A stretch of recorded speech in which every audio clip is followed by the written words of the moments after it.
Thank you. I'd like to call the Plan Commission meeting to order on Tuesday, September 27th, 2022 at 5:30 PM. Janelle, could you please take roll call? Bertle, Here.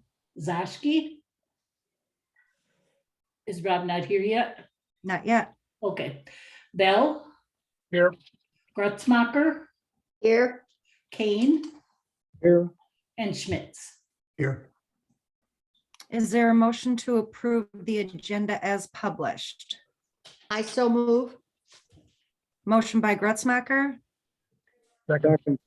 second by Kane. All those in favor respond with an aye. Aye. Aye. Opposed? Carried.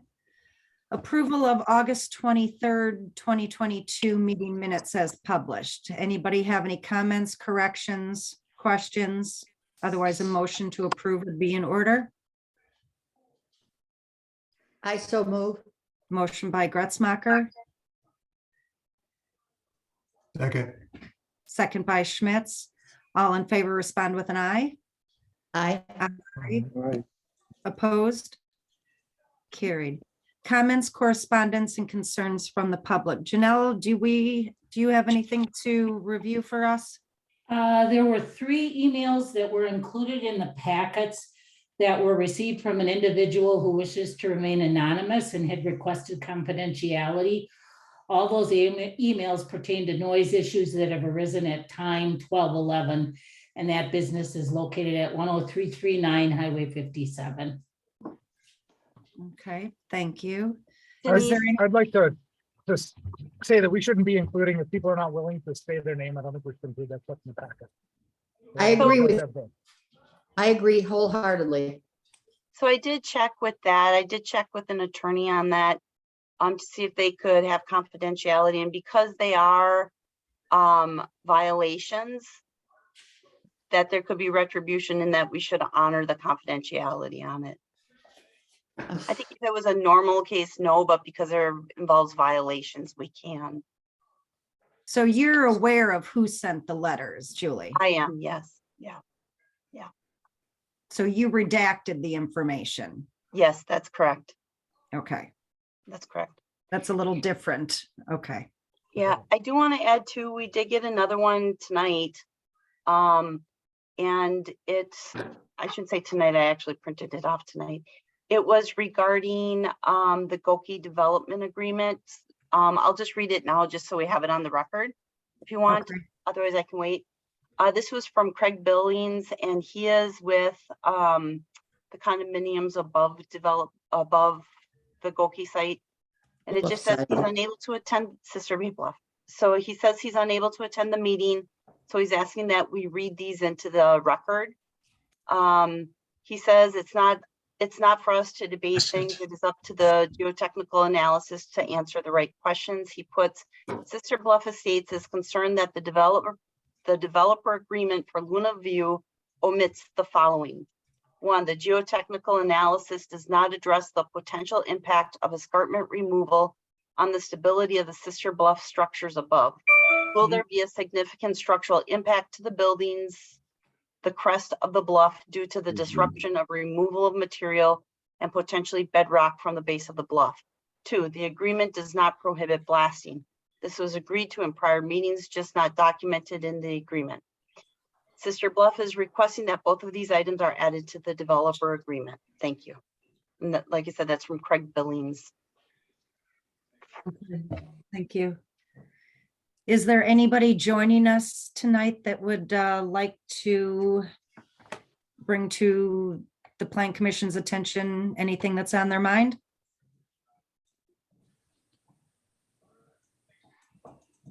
Apparently I missed roll call. I'm here, Okay. Chair. Jay Pagel has a hand up. Hi there, my name is Dr. Joel Pagel. I want to attend this meeting with regards to the noise ordinance. So when that comes up, I'd like to be able to speak if that's possible. Sure. Thank you. Anyone else? Recording in progress. Okay, hearing none, we will move on to agenda item number 6. Public hearings. A, text amendments to chapters 1, 30, 38, and 66. Noise regulation. Julie, would you like to do the intro? Sure.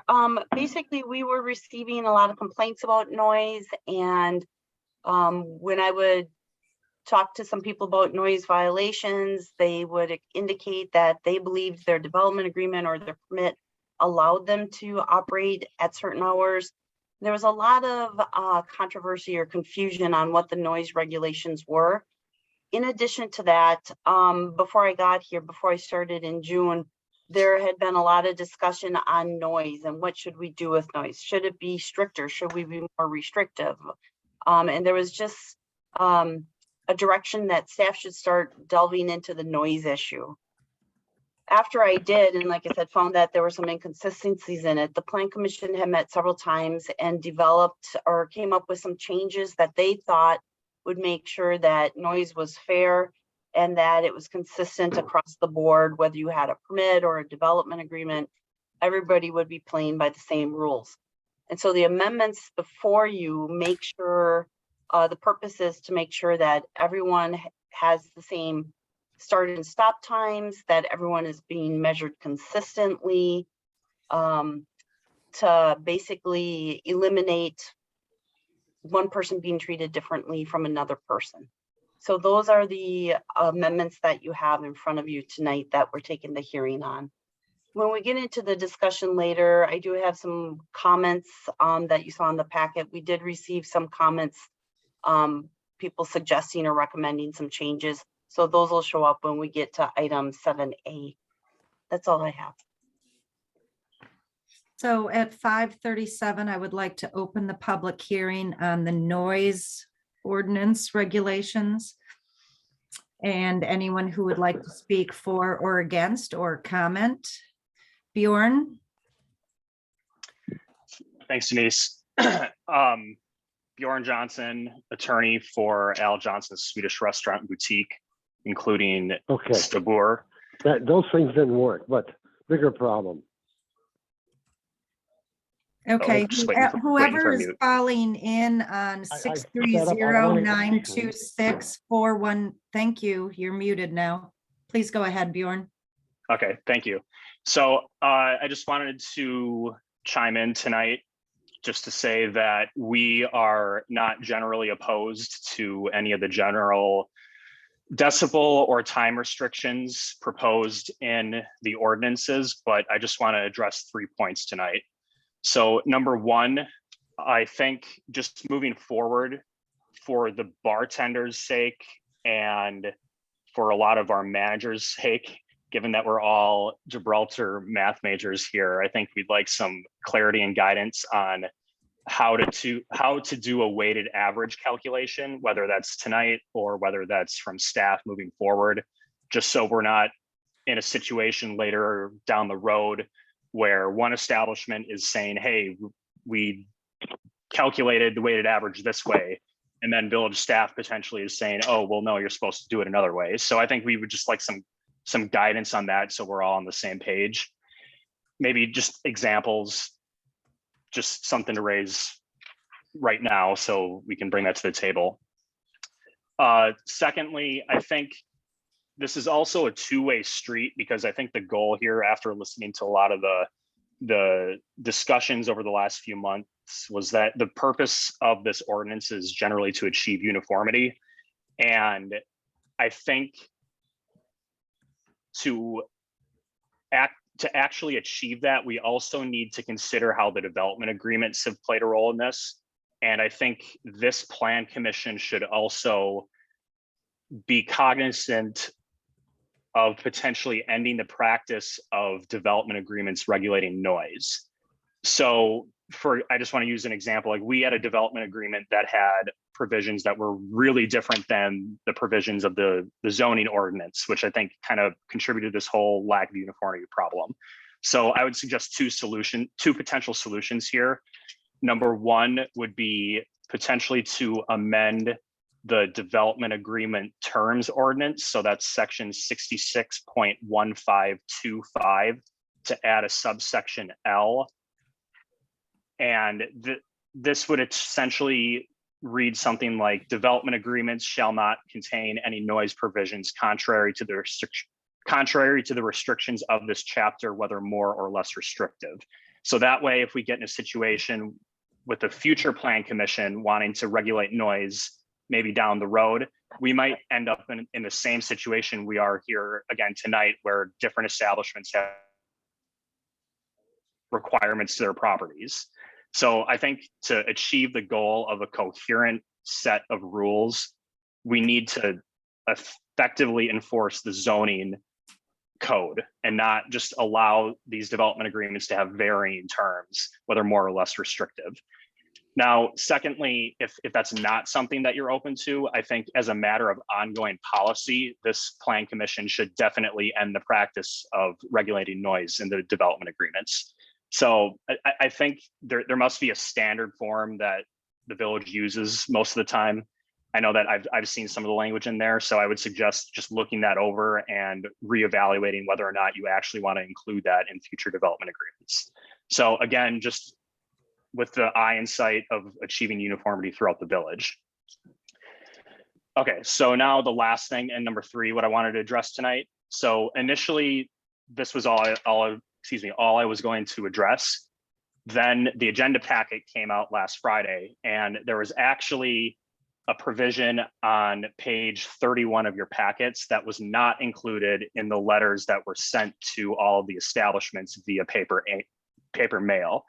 And that's essentially the requirement that every commercial use property shall monitor the decibel levels at least 3 times during the day, or whenever we have music, each an hour apart, and each for a duration of 30 seconds. And then furthermore, that the documentation of the reading shall be on file for at least 14 days in the event there's essentially a noise complaint. So this is something we actually oppose, like this is not okay.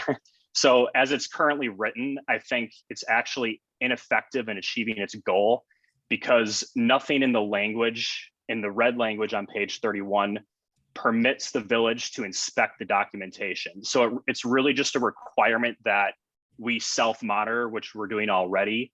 And furthermore, even if this is a duty of even if this is an amendment with a duty to force our own internal monitoring, that itself would likely need village enforcement in general to ensure that we are internally monitoring. So then it's just a circular cycle of more enforcement problems. So it's not really going to allow for any, as it's currently written, it's not going to allow for any data to go back to the village to show some potential violation.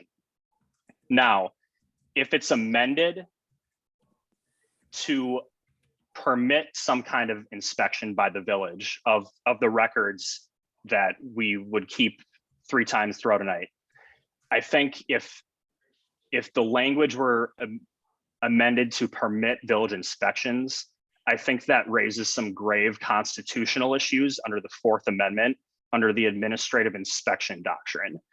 So I don't think the village, not saying that this commission would be open to an amendment, but I don't think that the village can purely swoop in and demand an inspection of our own internal documents to determine a code violation. So I think that raises grave constitutional concerns, and it would just get messy down the road under a number of different scenarios. So it's not really carefully drafted to permit any kind of warrantless or unconsensual inspection of records as it currently is, or even if it was amended to do so. So I think to kind of wrap that point up, the core of my point here is that the village should remain responsible for enforcing its own code, instead of what I think this provision is, which would be indirectly delegating those duties to the businesses to become the fact gatherers for potential code violations. So I think if the village is in a situation down the road where it is genuinely having enforcement problems, it shouldn't have 2 layers of restrictions to have the businesses self-gather the facts of potential violations. So I just wanted to raise that point as this wasn't mailed to anyone. I don't know if any of the other businesses in town got this, but it was something I caught on Friday. So, and that's all I have. Thanks. Julie, would you Noise, period. like We've to got 3 respond? anonymous complaints.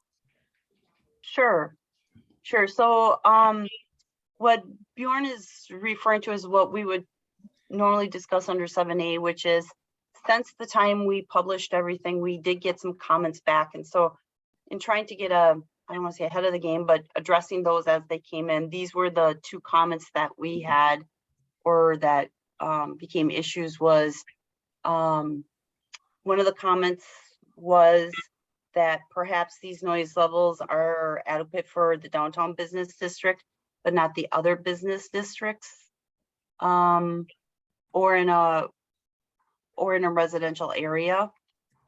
So that was one of the comments. And then the other one was, as Bjorn said, was the idea of the business actually self-regulating. We do have a lot of businesses that do take their own readings, and we have some that don't.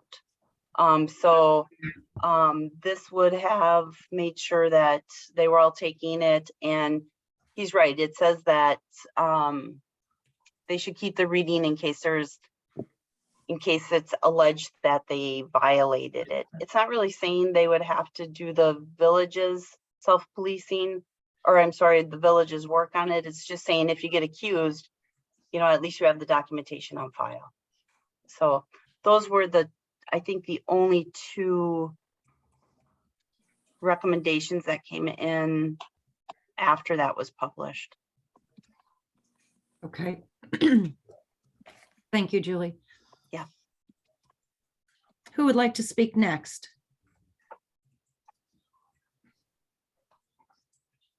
Mr. Pagel? Hi, my name is Dr. Joel Pagel. Our property is at 2363 Parkview, and we've been there for decades. I've had a long concern about noise within Sister Bay. I brought this up with Zeke years ago. This has been an ongoing discussion within the village, and it's something that just hasn't seemed to go away. I strongly support the 10 o'clock PM cessation of noise within the village, and I also strongly support the no more than 75 decibels. Bjorn does have some good points with regards to data collection and data monitoring. I strongly believe that the data monitoring or self-monitoring does not work and will not work. It's essentially the fox guarding the hen house. I think in order for this to be valid, you need to have some science put into it, where you at least have third-party monitoring and a scientific methodology where possibly you have random sampling throughout the evening done by businesses, where they'd be set up where, granted, they get 3 times throughout the night that they're recording the noise, but those times should be randomized amongst the businesses so that you're not collecting data at prime times when it would be the least noisy. I also think that the documentation should be kept for at least a year. I think keeping it for just 14 days is inappropriate and invalid for any type of potential legal concerns later on down the line. I also want to mention that the concerns that I raise are not just mine alone. There are other people that live in the village that can hear the increased noise and have for the past couple of years. And it's just getting very noisy for anybody who is a guest or who is a visitor or who is a resident. There are times that on our porch, we can't even hold a decent conversation because of the noise that comes either from the gazebo. That the self-regulation provisions were inserted.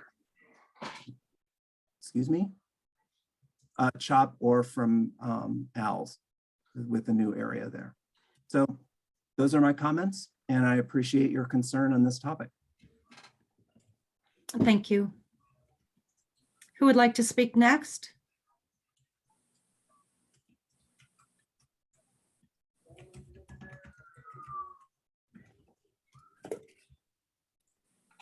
Okay, hearing none, I'm going to go back to the packet and read the couple of letters. This is from Rick Hallstrand. A couple of weeks ago, there was an article in the Pulse regarding the village's inconsistent approach to noise regulation. I couldn't agree more. My wife and I have a home at 11100 Ironwood Road, about 1/3 to a half a mile east of the intersection of Waters End and Old Stage Roads.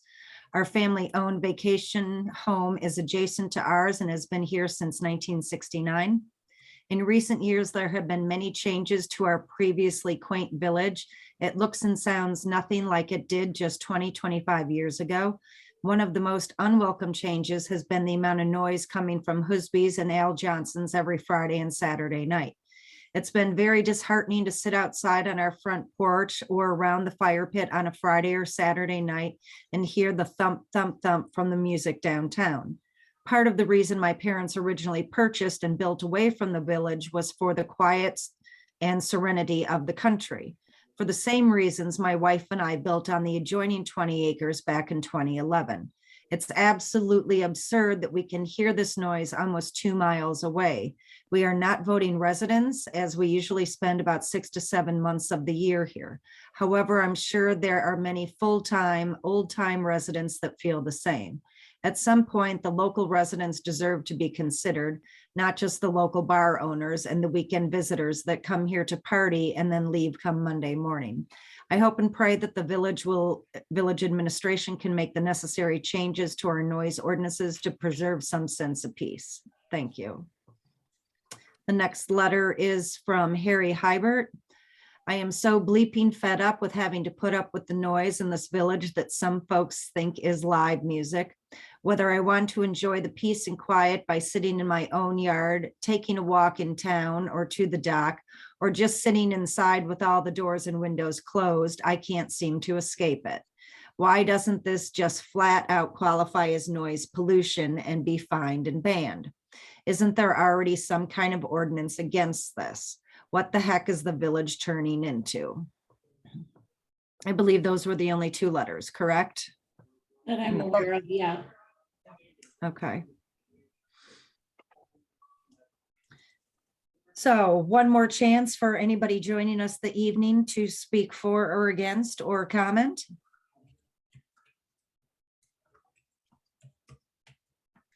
Pam Schmitz, please.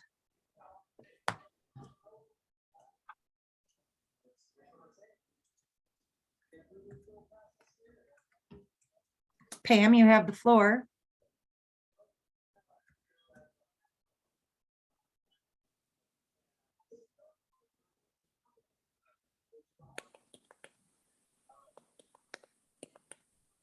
I'm sorry, I was muted. This is Pam Schmitz. I am a resident along with my husband who is on the Planning Commission. We live at 10688 South Spring Road. Unlike some of the establishments who receive notification on the noise amendments, I think most of the population in the community probably isn't aware that it's even being discussed tonight because there really wasn't much publicity on the matter. It would be nice if this was represented in a broader sense, and perhaps other notification could have been made publicly via the Pulse or something.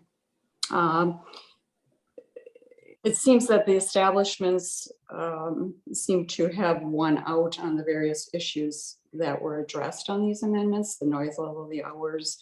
They were all really in favor of those establishments. As a citizen, I can't help but feel almost second class to the tourists at the moment, because it just seems as if their needs, as much as, you know, I appreciate the economic vibrancy of the community, their needs seem to trump ours as we listen to music off and on instead of hearing birds in our backyard, or even being able to hear our TV set over and above the base level pounding, not only Friday, Saturday, also Sunday evenings. You know, the dynamics in the community, Dave's brought this to the fore, so I'm not going to belabor it, but the dynamics of sound bouncing off of buildings has changed since the original research was done and established in 85.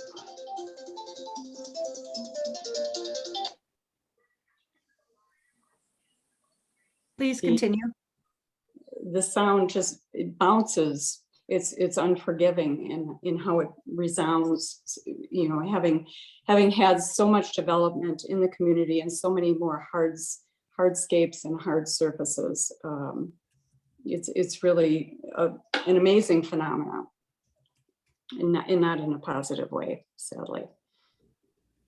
But I guess I'll leave it at that. That's my 2 cents worth for the evening. Dave has been far more eloquent in describing our needs. Thank you. Mr. Pagel, do you still have your hand up? Do you have something additional to say? Yeah, actually, I'd like to ask a question. Has the village considered allowing amplified music by permit only? Therefore, anyone that would have a permit would have permit requirements that they would have to follow, including times and noise levels. It would also be a way for the village to accrue some income that would or could be used for monitoring. Julie, do you want to address that? So I did look into that. The code does not have a provision for outdoor entertainment facilities. That's something that we do not do. I don't know if they ever have in the past. I just know it's not in the current code. And the way that it has been addressed has been through development agreements or just imposing the other sections of the code. But the current code does not require it. That is something they could look at, something we could look at, but I don't think we have in the past either. Thank you. Anyone else care to comment?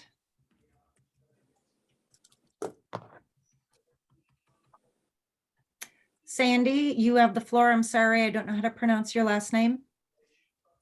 That's okay, thank you. We live at 10413 Fieldcrest Road. So fairly far away from all of this, all the establishments, but we still hear the noise here. And it's been increasingly getting worse over actually just the last couple of months. For us, especially from 1211. And I have a decimal meter on my phone because I'm taking decimal meter readings from my front porch, and I live miles from these places.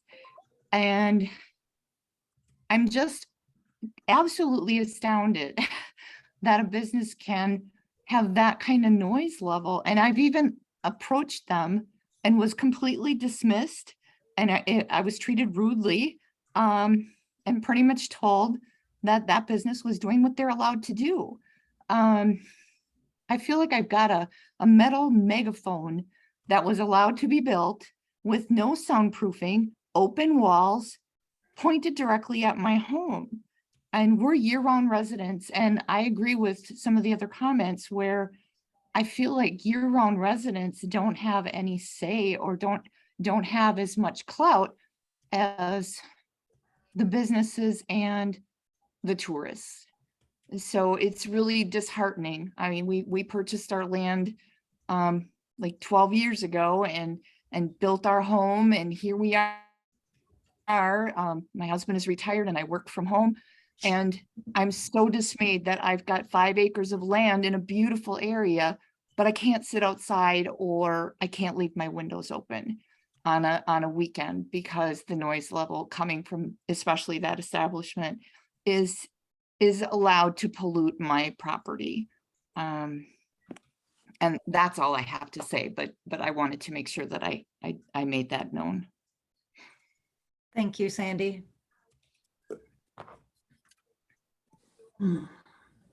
Is there anyone else that would like to comment? Mary Kay Shumway.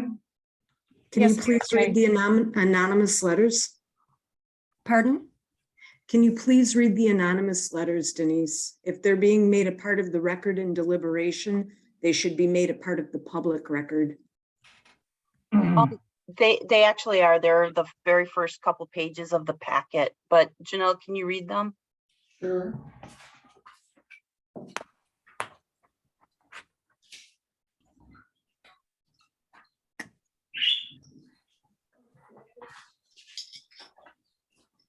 So the first email is dated September 17th at 10:04 p.m. Hi, Julie, please keep this email confidential. As discussed this week, the last thing I would ever want to do is complain. I wholeheartedly believe in supporting business owners and development. However, as mentioned, we bought the house nearby. There is no way we would be able to live in it with the current noise problem from the noise from 1211. Here are two videos from tonight, 9:30 to 9:40 p.m. These videos capture the quieter reggae music as the band just stopped playing other loud songs. It's shocking to me that they can simply play music in a megaphone structure with no walls that amplifies the music directly at us. Also, my understanding, all businesses were required to be dark sky compliant. I am very concerned about the devaluation of my property, as not only can I not build a home, no one would want to build a home nor buy the land with this immense noise light problem. I am deeply concerned about this, as others have gone above and beyond at a very high price to construct a building that will keep sound in, adhere to, and even proactively ensure we never come close to violating any sound restrictions in place, as well as hire lighting designers to meet the village required dark sky compliant requirements. We understand why these policies are in place and are happy to continue to do our part to withhold our permit.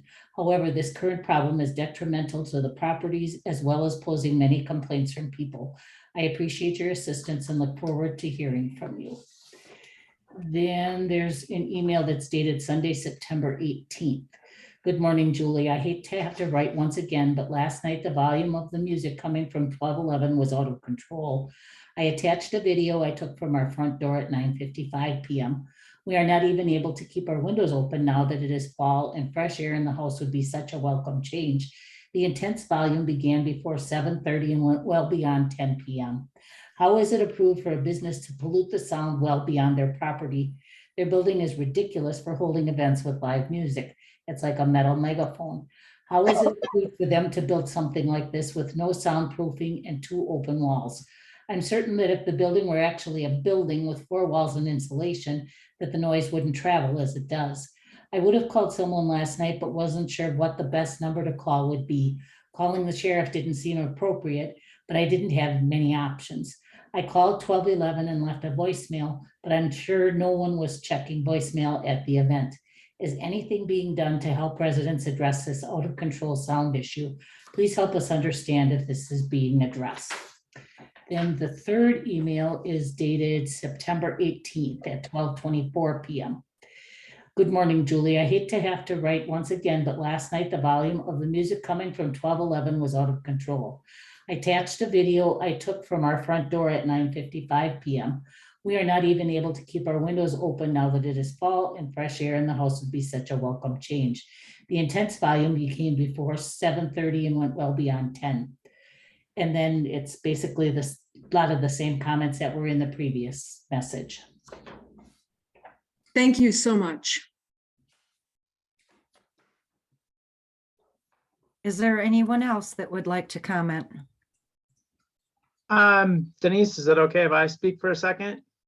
Only if you cannot discuss any of the things that pertain to your business. You can only talk about the ordinance that's in front of the plan Okay. commission tonight.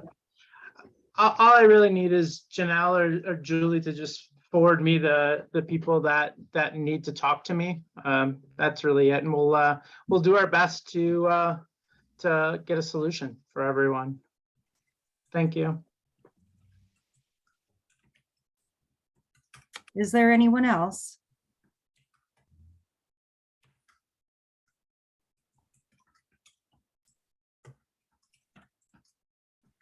Okay, hearing none at 6:04, I will close the public hearing. And have plan commission discussion, or does the plan commission want to review their notes and comments and come back for discussion next month? What is the preference of the members? I would say both. I would say if anyone has any comment or discussion they want to offer from the plan commission this evening, it would be appropriate, as would be subsequent follow-up to any notes, or I think if we're going to revisit this topic, it'd be beneficial for any of our members to know in public forum what other members had to say in response to the public commentary. How about if we start on page 30 on the staff report? And what if we go section by section plus the additional comments that Julie had?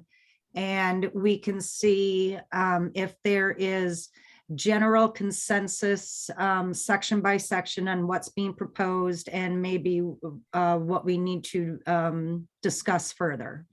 And I think that would give staff some good direction and narrow down the places where there may be differing opinions.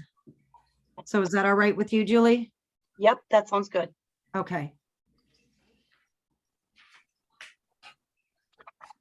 So I will just start. So the very first section is talking about the amendments to the zoning code. If you remember, we've got a couple codes here that we're looking at. So the first one, the amendments to the zoning code would, when talking about wireless telecommunications, instead of just referring that they have to comply with village noise regulations, it tells them exactly what those regulations are. We haven't really had any conversation about that one, so I think that's pretty vanilla. The second one would be amending the noise section. And it says that noise is basically going to be regulated during 7 a.m. and 11 p.m. is the first part of it. And it says that we're going to measure that as a weighted average over 30 seconds. What we have done in the past is we just say variable noise, so it really didn't tell you when you would measure or how long you would measure. Weighted average, of course, is the average over 30 seconds. And it says that it always has said that between 7 and 11, it could be at 85 decibels. And then what we added was between 11 p.m. and 7 a.m., we're going to do the weighted average over those 30 seconds. And it can't exceed 75 decibels at that time. We also added that in the Park District, between 7 a.m. and 10 p.m., the weighted average would be 85. And between 10 and 7, so they have different hours. They're not 11 to 7, they're 10 to 7. It would be 75 decibels. And then it does talk about where it has been alleged a violation of the code has occurred, only decibel readings from a calibration certified sound level meter would be used. In other words, we wouldn't accept anything like an app off of a phone. It would actually have to be a certified reader. And we reserve the right to inspect properties without notice if we feel there's a violation present. So that is what we have and what we've proposed. And then, like I said, there was the comment added that since we published that maybe that's fine for the downtown business district, but it's just too much noise in some of the other districts. So one solution there would be maybe to say in the other districts, maybe there's different time limits, maybe there's just different decibel limits. I don't know, because we have not discussed that part of it. Do you want me to stop there or keep going? I would like you to stop there because Rob? I don't, I'm not comfortable with the language of that last sentence in particular. The village reserves the right to inspect properties without warning to determine if a violation has occurred. Number one, I don't think any I don't think there's anything beyond the property line onto a particular business's property that the village needs to inspect. Anything having to do with the emittance of the noise that would pertain to a violation would be detected by the village in real time from the property line or from, the public side of the property line, et cetera. We might have to seek permission from a neighboring property owner if it was necessary to gain access to a property line of a potential quote unquote offender. But I don't, whatever would be going on the premises in the interior area of a business driving the noise, that's, if there's an issue that needs to be fixed, that's up to them. And, however they handle that to accommodate the fix is up to them. I think we need to, make clear that, we will do calibration certified recordings from the property line of any, registered complaint or any situation in real time we feel we need to monitor. I don't, if reports come in that there's a problem somewhere, then the way we should respond, in my opinion, is the village will actively monitor that said place of business the next time music's going on in real time with a certified sound level meter, and things will go from there. So, so then what is it that you want the last sentence to say, Rob? The village reserves the right to monitor in real time decibel levels at any noise emitting establishment with a certified sound level meter.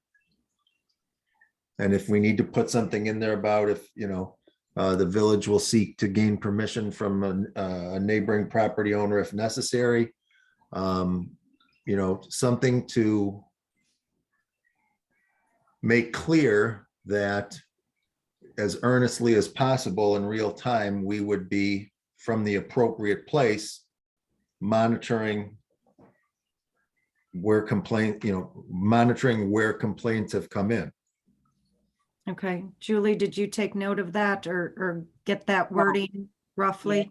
Janelle did, yeah. Okay, Do we even need to say that? I mean, we don't say that we're going to enforce other ordinances within the ordinance.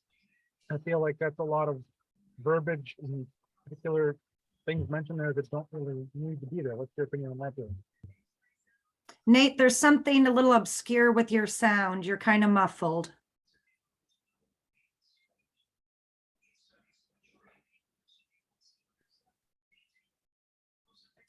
I think we all heard you, but maybe if you can fix it, that would be great. Is that better? Oh, yes. Okay. So just for the record, then you want to repeat that? I guess I don't know that we need to be that specific. I don't know that there's any other ordinance that we are so specific on what actions we're going to do to enforce the ordinance to say that we reserve the right to go and measure the sound. I mean, like, obviously we're going to go measure sound at wherever the village deems appropriate. And I would like, let's not put a whole bunch of extra verbiage in an ordinance that's not needed, that doesn't serve any purpose. Do you think that's okay, Julie, to then delete it? Because we do, if there's a complaint, then we do need to Yeah. monitor it, to follow the code. So actually then that sentence will be deleted. Okay. Right. So I agreed also that what Bourne had said. First of all, the 30-second averaging, the devices do that for you. So you don't have to go back to your high school math to figure it out, but the device will do it for you. I also agree that we are responsible for monitoring and we do not have the businesses. And from about 2 meetings ago, I've got a couple different proposals that the village could implement at a very low cost, which would be a good use of the BRAT funds or the new funds from the room tax. We're talking less than $2,000 for coverage in the entire B1 district. And then lastly, I think the 10 o'clock or with quiet hours in the park at 10 o'clock, but allowing businesses across the street, down the street to go to 11 o'clock doesn't make sense. So I think we need to make 10 o'clock for the businesses across from the park. And then lastly, my last pitch for 75 versus 85, if we've got people on Woodcrest or out on Old Stage Road hearing the bass, I think it's telling us that we need to turn the volume down. I Okay. agree with Dave that we should be consistent on our times. I think having 7 to 11 some places, 7 to 10 other places, it just makes it simpler for everybody if it's one set time. And there's something that interests me in all this. I live very close to downtown on Scandia Road, right around the corner from Berto's.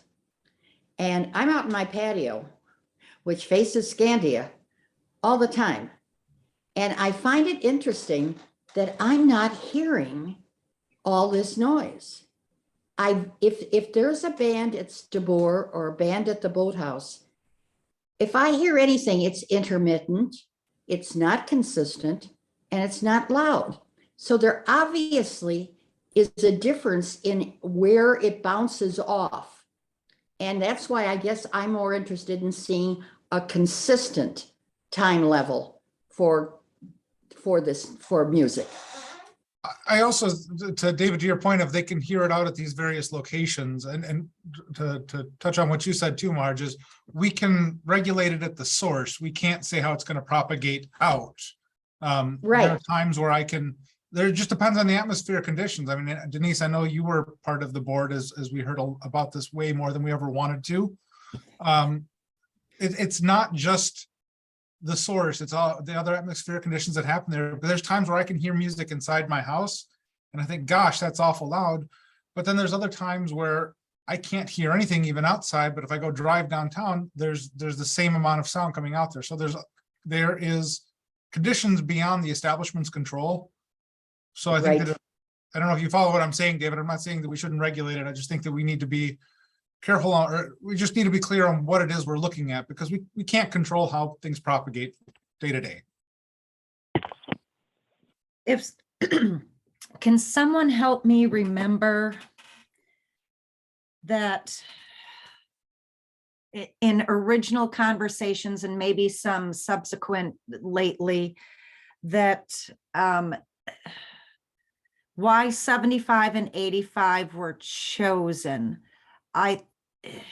There was something about if a car drives by you, was that like 75 or was that 85? I'm just trying to remember some typical noises that have been referenced in the past and what those decibels were, but it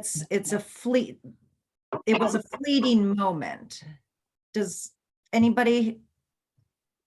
I got a couple quick ones for you, Denise. Gas-powered lawnmower, leaf blower, 80 to 85 decibels. City traffic inside of cars, 80 to 85 decibels. Washing machine or dishwasher, 70 decibels. Normal conversation, air conditioner, 60 decibels.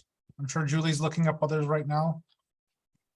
I was just going to add that those were the levels that were recommended as part of that study that we had when we had that acoustic study. They had recommended the music, that music would be at 85, and then after that, for the quiet time, it should be at 75. And do I remember from that study, and especially, I don't know if Louise is on and could help me remember or clarify, that when the bands in the pavilion or concerts in the park were happening and they tried different decibel readings,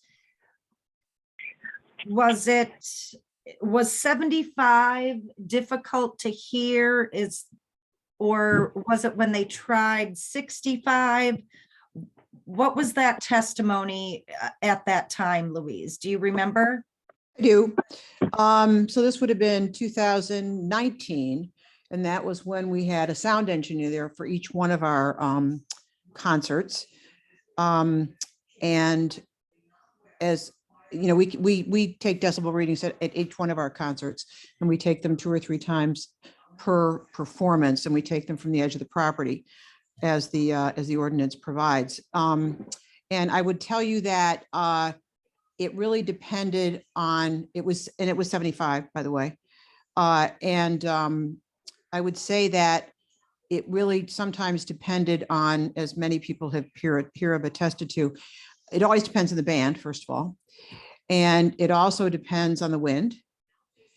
And it also depends on, you know, where you're sitting. But we did have moments during 2 or 3 different concerts where Chris Hecht actually was one of them, came up to me and said, we can't hear them.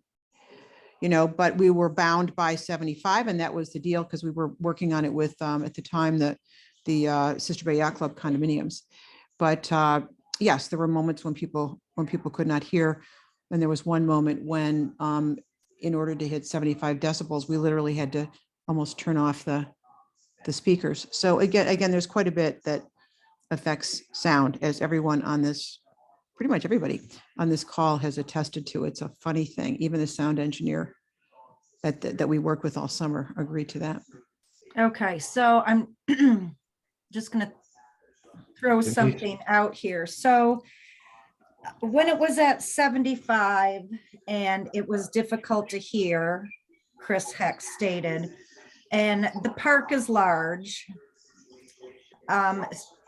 and encompasses much more room than, somebody has their TV on. Could you please mute? Oh my gosh, Denise, I'm sorry. That's mine. Oh, it's you. Sorry. Any other establishment that has outdoor music is much more concentrated in their space. So if 70, would it be fair to say that 75 decibels at the pavilion in the park is not loud enough, but 75 decibels at one of the outdoor venues that we have in a much smaller space would be? Is that fair to say? Would anybody agree or disagree with that? There's so many variables beyond the size that impact that I wonder how that would be. I mean, one of the things I'd advocated for the beginning of this is to get data and have a season's worth of data before we start making judgments. Because I don't think we know, we don't have a reference point other than the data that they pulled from the park. Denise, Well, let me also say it depends on the, I'll move because someone else is watching television in my house. But I will also say that it really also depends on the type of, type of decibel meter that you're using. I think someone mentioned they were using their phone. And not that there's anything wrong with that. Certainly technology has improved. However, you'll get one from a phone and a different one from a decibel meter we're using, and you could get it a different one. So I would say that But they would all have to we be have the a same. standard, so Yep, it okay. would be the same. Rob? the missing piece to my recollection out of your question related to the monitoring, the season of the monitoring in the park and the 75 decibels is that in part, the 75 decibel number versus the 85 was agreed to based on the opinions expressed of opposing opposing lawsuit participant sound engineers, that based on all the various variables, including the type of band shell and how with the certain types of amplifiers used or band equipment used, the structure could emit sound in a unique way, that 75 would be, under most circumstances, more viable to study from, which relates, in my opinion, to where there were times when Chris Hecht or others would say, we can't hear it back here, because whatever else atmospherically, et cetera, was going on that night, or the type of equipment the band was using, or how they positioned their amplifiers, all had an impact on that. My point and what made me remember that part transpiring to my recollection, leading to that number in the present sense, that would seem to me to be why we could be having a preponderance of public sentiments about 1211 Wine Bar, and has to do with the uniqueness of that structure and how apparently, and certainly accordingly to various citizens, that unique structure has something to do with the manner in which sound carries. Just as those licensed sound engineers said, the way this band shell is constructed has something to do with why sound at times or prevalently will carry the way it does. Thus, let's record at this decibel level.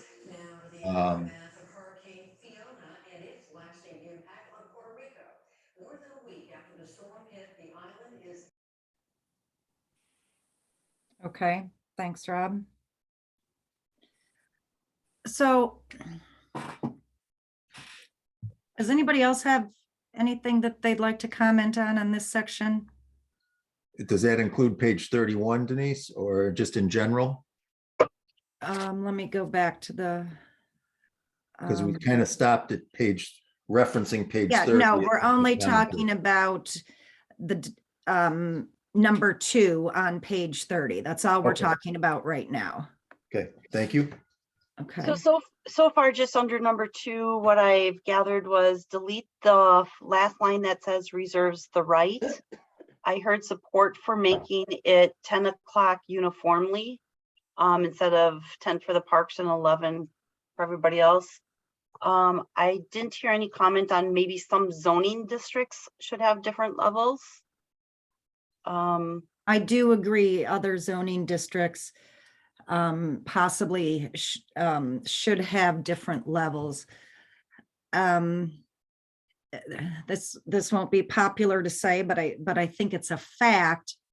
When you live in or near a downtown district, which is the B3 district, or even in the transition district, the B2, no matter, that is probably going to be, if you don't have an industrial park, the loudest zoning district in your community. And so if you chose to purchase property knowing that you are adjacent to the loudest area, and I'll just leave it at that and won't comment any further, but things have changed in the village. There has been a lot more development. There is a lot more hardscape that we're all dealing with. And so things have changed, and I do believe that we are getting more complaints than what we ever have had in the past. Yes. So therefore, I do believe that 85 is too high. And if we want to do something possibly, and this goes against, what Marge said earlier, across the board, something for concerts in the park district,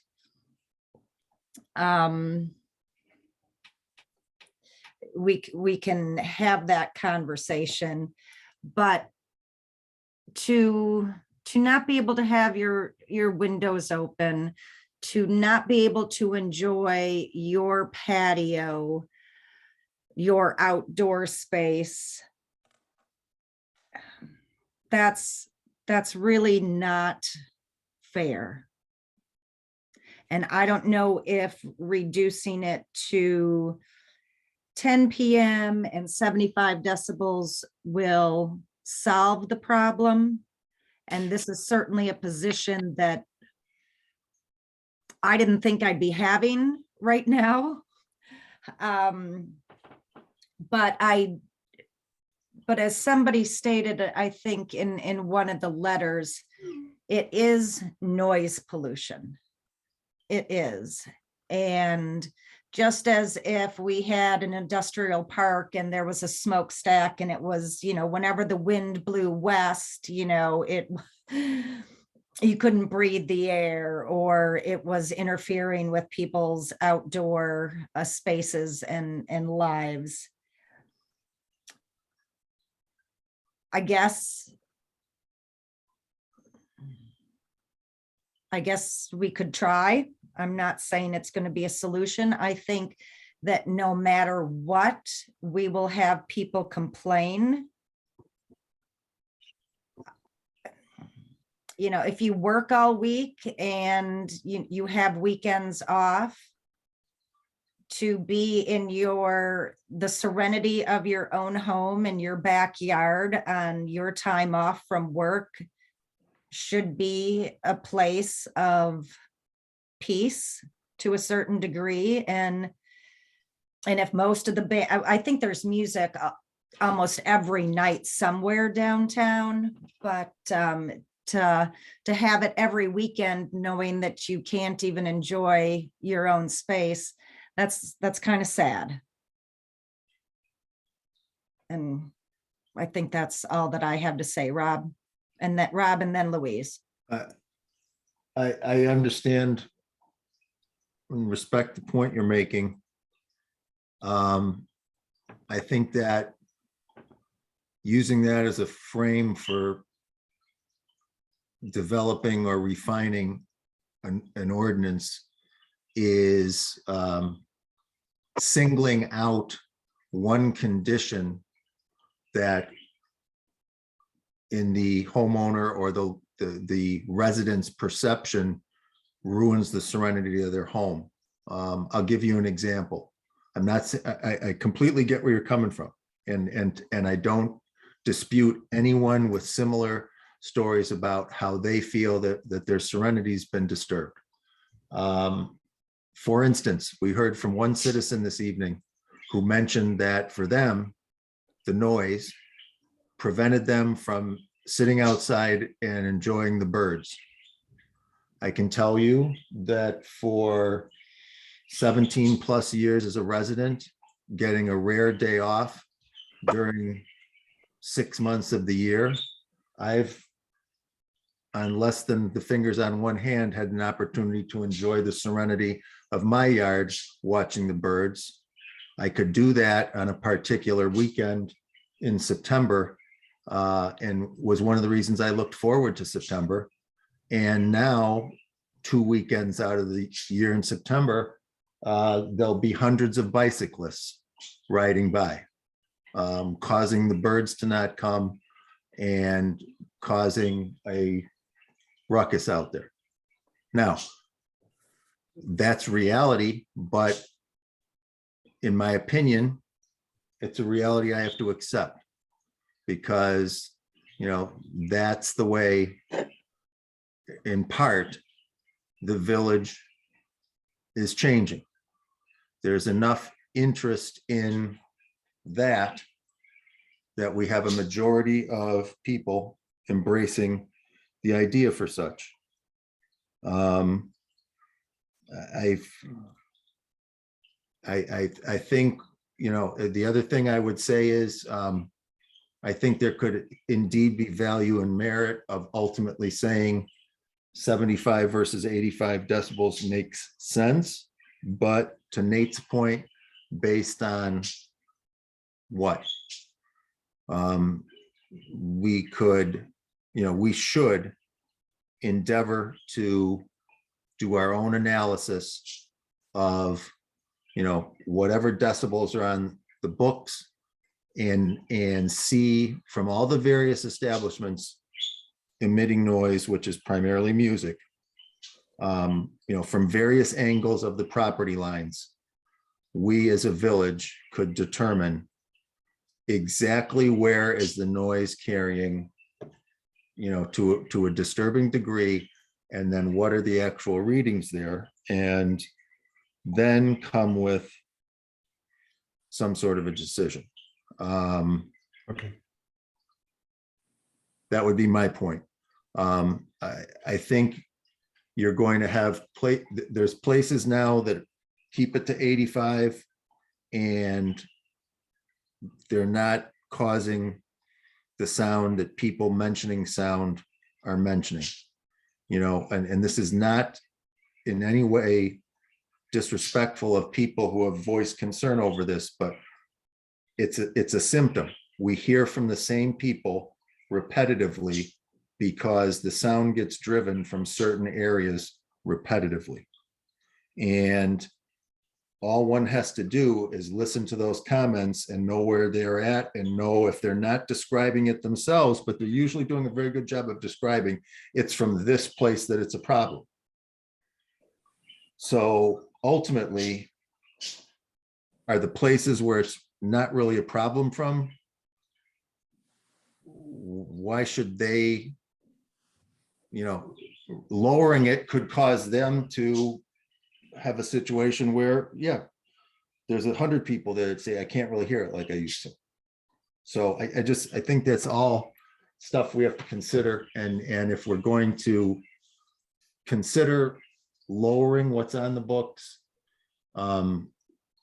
we owe it to the community, both businesses and residents, to do the analysis or have it conducted for us, and then have that data to study. Thank you. Louise? You're muted.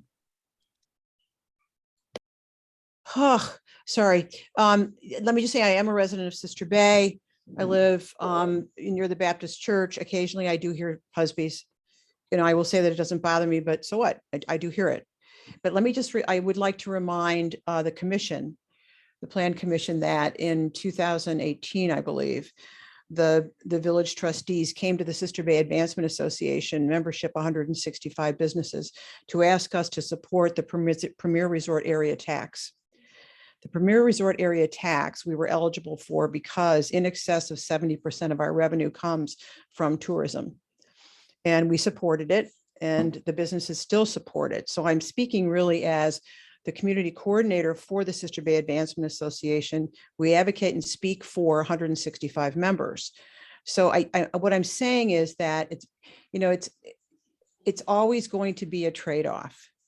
So we were eligible for and received permission from Madison to get that extra half a point, which for the residents of Sister Bay meant that maybe our taxes didn't go up. My husband and I pay taxes in Sister Bay. We also went from the number 4 in room tax collection in 2016 to number 2, and could likely be number 1. And yes, that means there's more, more places to stay, which means there are more people that are here. It also mitigates an increase in property tax, possibly. But what I'm saying, without those two, without that kind of growth in a community that has no industry, in a county that's losing industry and service, I just would think about it. So, and I completely understand. I mean, I see both sides of it. I so do. So I think lowering the decibels, I think is fair. I do. I would say that 11 o'clock at night on a Friday and Saturday isn't unreasonable, but and I'm 70 and I'm not young, but I'm not there listening. But I think that I think it's fair. Let's put it that way. I mean, we're done by 9 o'clock. This has nothing to do with me advocating for our concerts and movies. But I just think it's something to think about. And I think that growth does help our residents. That kind of tax growth helps our residents. And it's what we're doing. And we use it. And I really want to call this out. We use it. We don't just spend it on visitors. Believe me, we spend it on infrastructure. We spend it on other services. Truly, And at the end of a season, I think that all of us, business owners and my team as well, are very happy it's quiet. But that is our economy. So I'm just throw that out there to think about. That's all. Okay, thank you. One thing I want to say pertaining to what something that Rob said, by lowering the decibels, and then going back to what Nate said, is regulating at the source. And that's all that we're doing is if we would lower it to 75, we're regulating it at the property line. We have no control on the weather, on what it bounces off of, how it may affect any particular person in the surrounding area. But if we regulate it at the source, I think it's at least a step in the right direction. And maybe finding a compromise somewhere. If you're sitting, if the band is playing outside at Husby's, and if in that tiny little area you can't hear the band at 75 decibels, then something's wrong. Fine, Stabor is larger. They have a larger area. The alley is relatively small. The boathouse is relatively small. So that's all. Anybody else want to comment further? I think we need to a pick up- motion to, No, go ahead, Marge, sorry. I think we need a motion to lower the decibel level to 75 for the businesses in downtown Sister Bay. I so move. Is there a second? Second. Second by Schmitz. Nate, discussion?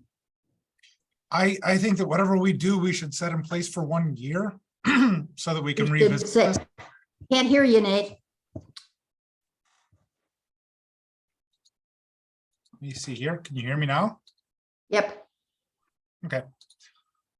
I think that whatever we do, we should set in place for 1 year and then revisit this and see how this goes. I think that 75 is too low. I think that 80 would be a good compromise on there for if this is gonna be going after the downtown district. I think Luis makes a great point that we do rely on our visitors, and that I think the other thing I'd say that's not a very popular thing to say, but the only thing in this world that is constant is change.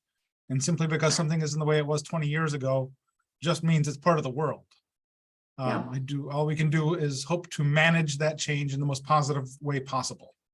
So when we say in downtown, as this motion that was seconded goes, what is the definition of downtown? Does that include 1211 Wine Bar?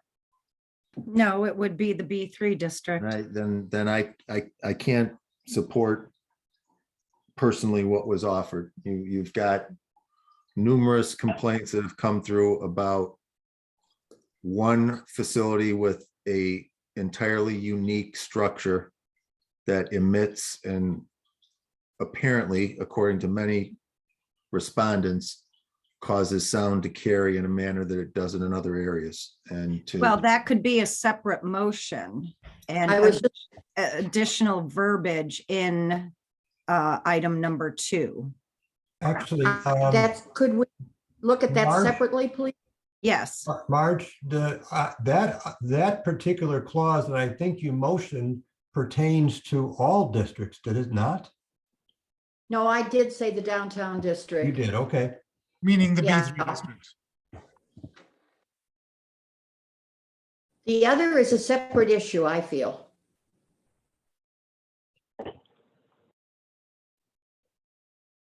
What, do you want to take what Nate said, include that in your motion? Sure, we'll reevaluate this in a year.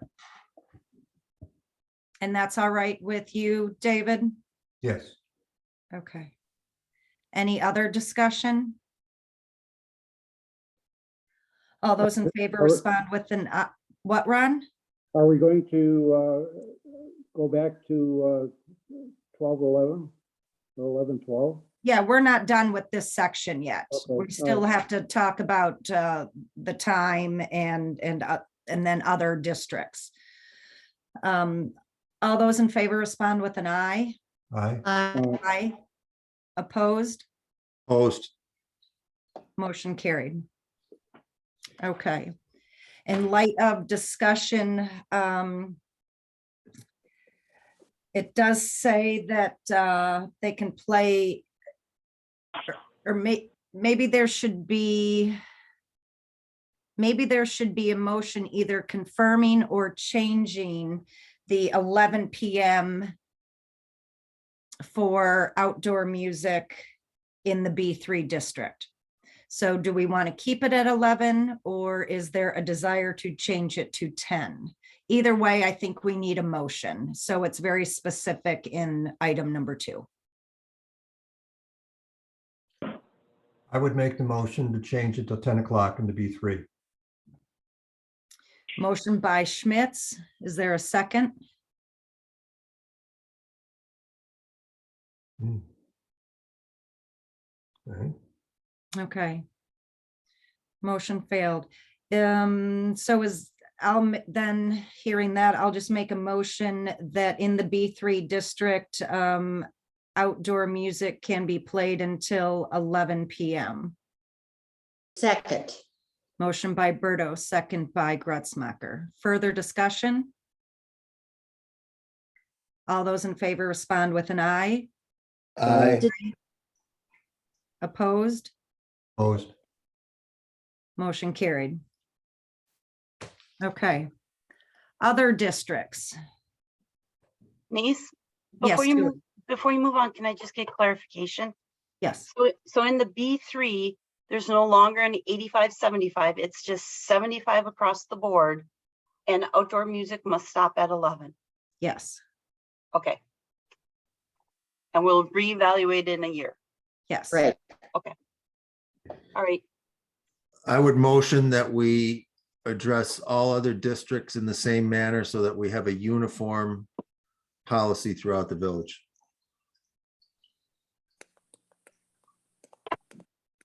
Second. Are you including parks in that for concerts in the park? Yes. Okay. Motion by Zashki for the remaining zoning districts to have the 75 decibel limit with an 11 o'clock or 10 o'clock stop. Rob, I think it should, I'm saying that it should be uniform. okay, all right, 75 decibels at 11 PM for the remaining districts. Is there a second?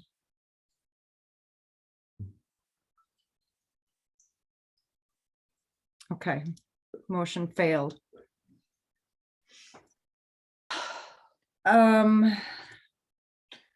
I will make a motion that the Parks District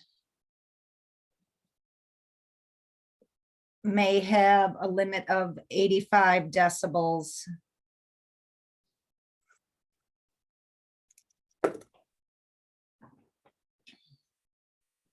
And because of, I think we talked about this last month or the month before, because movies in the summer do go to 11 o'clock, that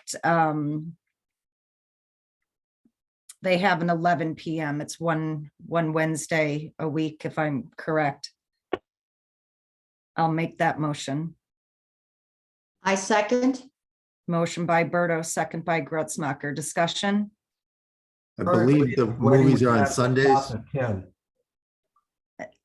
David, what? Currently, the weddings that are in the Marina Park have to stop at 10. That's what their permit says, I believe. Heidi can double check that, but That is correct. That's a separate, Julie, would that be a separate issue? I don't want to allow the weddings to go to 11. I think we would have to be more specific then. We would probably say public outdoor entertainment would be able to go until 11.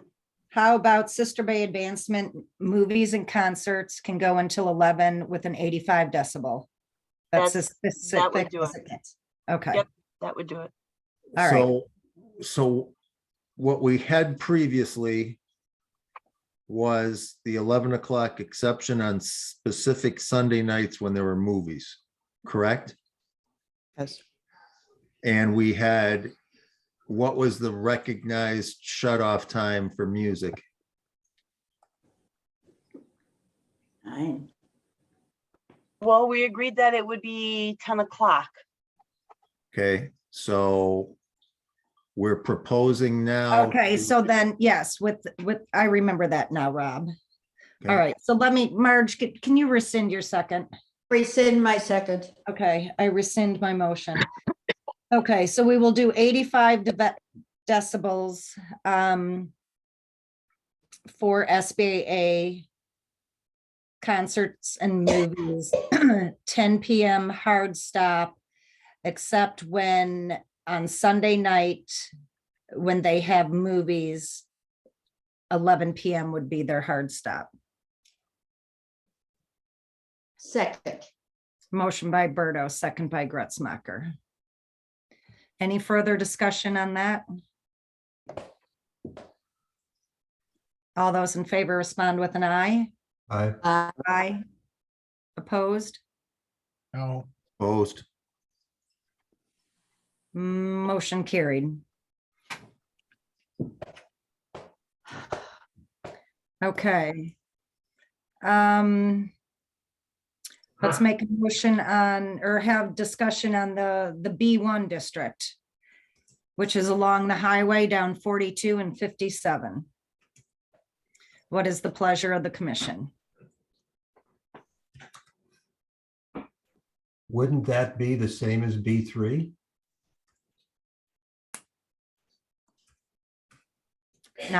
Not necessarily, because the B1 is not as dense as the downtown district.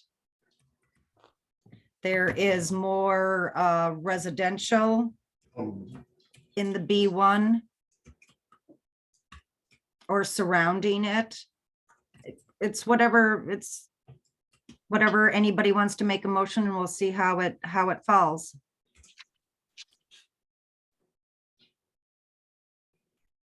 I believe it should be the same as B3 as far as the new decibel level And the time. and the time.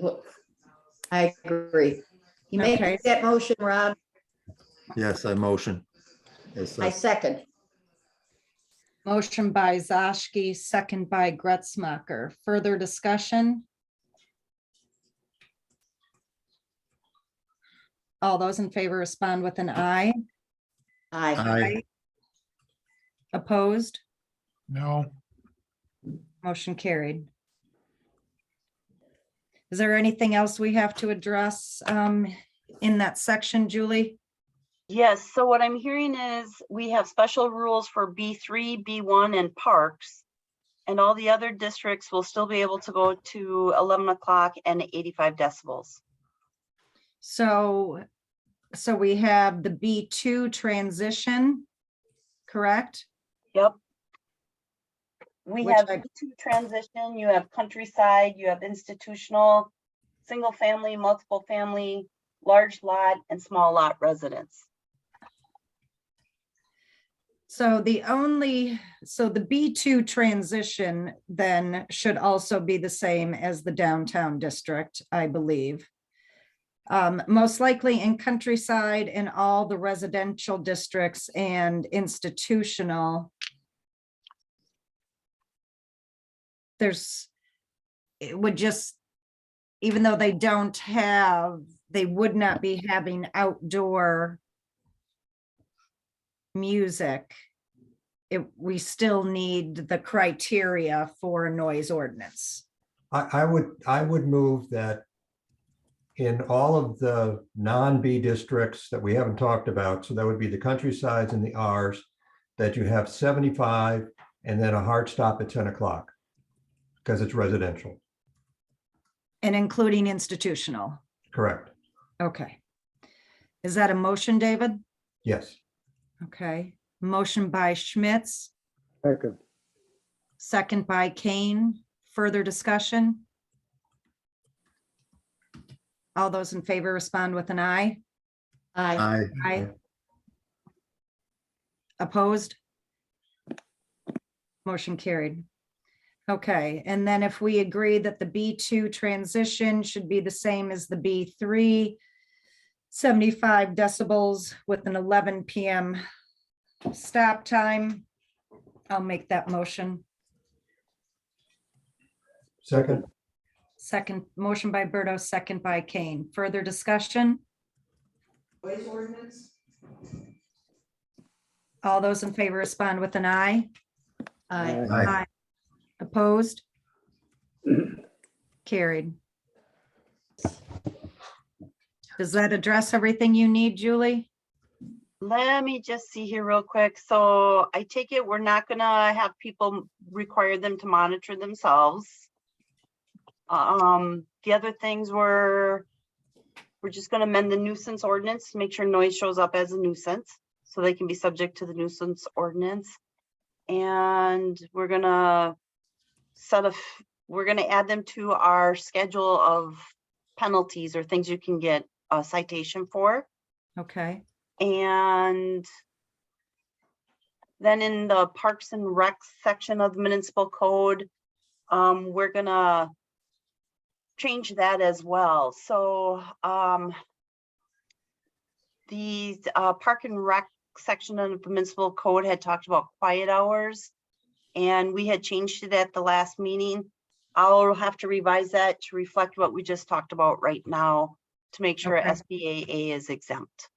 okay, So then we're good. okay. So then, I think we need to decide now is, do we send this back to public hearing? Or do we send it to the board? Or do we want to discuss it further? Send it to the board. I think the board, Yes. Agreed. Agreed. Yes. We've Okay. talked it to death. And just so everybody remembers, if the board makes changes, it cannot be adopted on the board. It's going to have to come back to plan commission. Okay, get it to the board.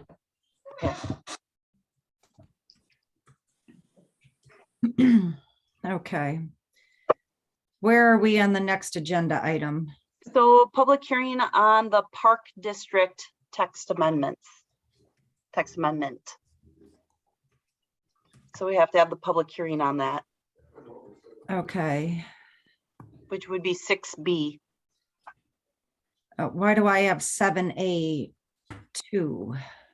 Because that's the discussion on it. We still have to have the public hearing on it. Okay. All right, let me go back.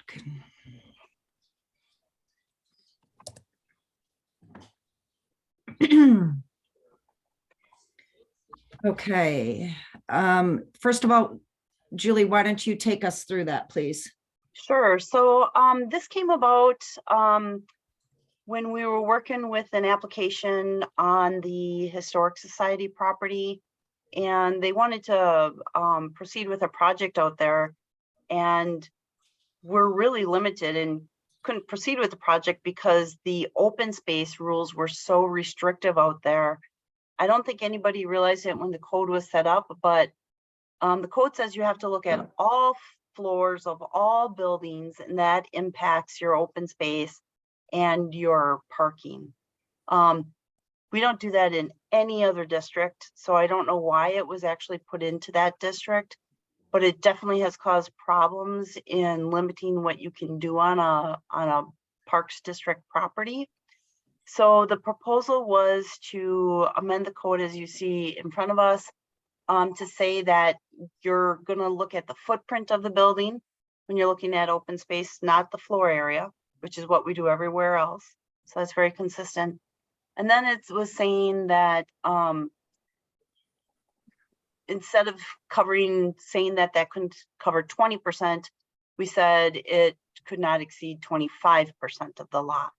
So basically 75% of your lot had to be green and open in a parks district. So that was it. It was a pretty simple text amendment that we proposed. And I think it'll help make it consistent with some of the other districts as well. Definitely consistent as far as how we measure floor area and open space. Okay. All right, at 7 PM, I will open the public hearing for the proposed text amendment to Chapter 66, Park District Building Size Regulation. Is there anybody joining us that would like to comment on those text amendments?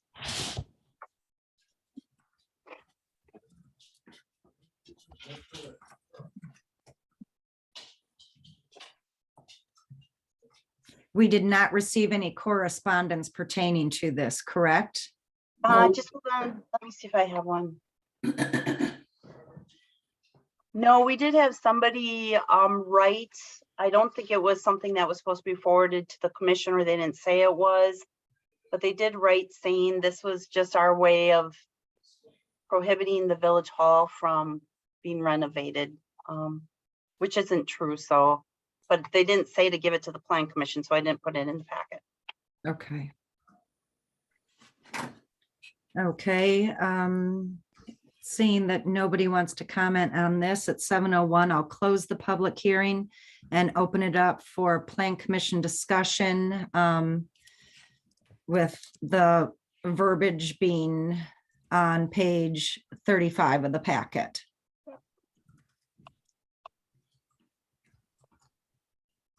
Anybody have any issues? If not, then a motion would be in order to recommend to the village board for approval. So move. Motion by Kane, Second. second by Gretzmacher. All those in favor respond with an aye. Aye. Aye. Opposed? Motion carried.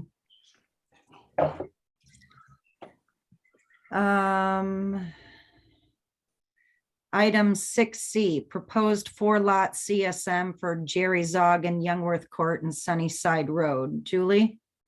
Yeah, so this is a vacant piece of property and the owner is proposing to divide it into 3 100-foot wide lots and then having a remnant piece on there. It does meet code. There has not been any concern on staff's part about it.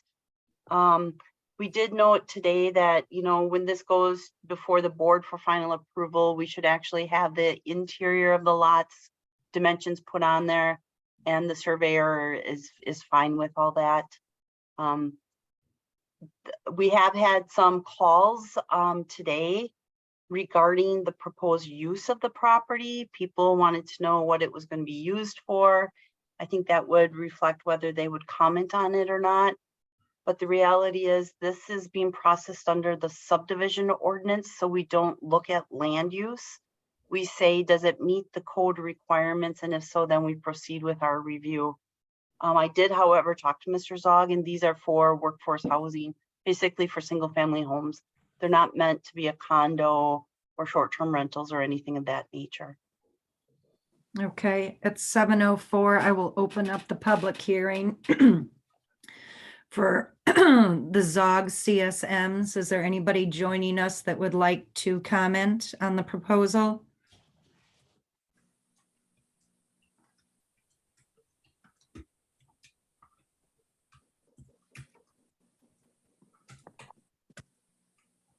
Okay, hearing none, I'll close the public hearing. Plan commission discussion.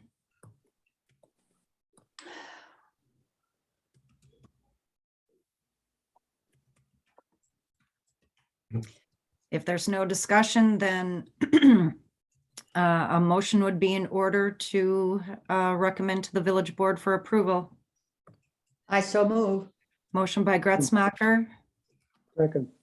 second by Kane. All those in favor respond with an aye. Aye. Aye.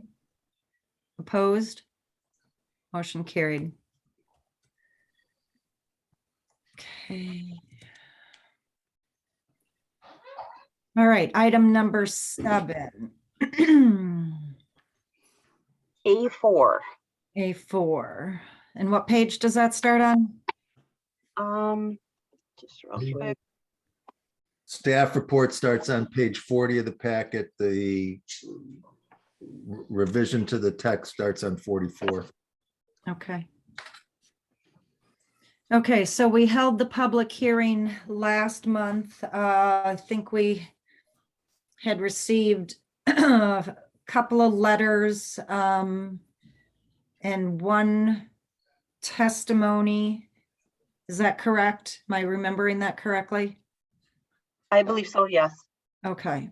And so we said that Mr. Church at that time had sent me a letter that he did not send to the rest of the Plan Commission members. I asked him if I could forward that to everyone, which I did after that meeting so that they could review it. We said we would come back and discuss. So let's discuss. Who would like to start? Denise, can I just add Yeah. something real quick? Yeah. Oh, and then since that time too, again, comments received after that first public hearing. One of them was, why are we measuring the parking stalls based on the length of the trailer of the mobile food vendor unit? They're like, a mobile food vendor unit, doesn't matter whether it's short or long, it's going to generate the same amount of traffic. So they had asked, why are we doing it by length instead of a set number? So I did put that in here as a possible consideration. It'd be under number 8, where you see no less than, and I don't know, 4 or 5 parking stalls. I don't know, it's up to the commission, would be associated with the unit instead of doing it based on the length of the unit. And then the other comment, the other one was just to clean up something in section 66080302, where it says, unless authorized elsewhere in this chapter, temporary sale of goods from a truck, trailer, mobile food vendor unit, table, or tent shall only be permitted, etc. I added that in there because somebody made the comment that they felt it was still gray and not clear enough whether or not a mobile food vendor unit was allowed on an individual property. So Okay, I added that to just clarify it. Okay, I think we also need to clarify that a little bit more because for Fall Festival, SBAA is the one that you get a permit from. So I think we need to add a sentence. If the village is having sponsoring other festivals, it goes like Marina Fest, it will go through the village office. But specifically Fall Fest, your permit is obtained from Sister Bay Advancement. Okay. So I think we should add that sentence to it. Okay. To clarify further. So I'm going to take the easy one first, pertaining to the parking stalls. We had discussion on what the average length was when we were talking about parking spaces of a mobile food truck. Was it 20 or 24 feet? What was that? Do we remember? I don't. I want to say 24, but I think that's a guess. I don't remember exactly. Maybe somebody else does. Yeah, I think it was 24 also. Okay. Okay, Just a so moment, I came when up we with were going by, so when we first had that in there by linear foot, then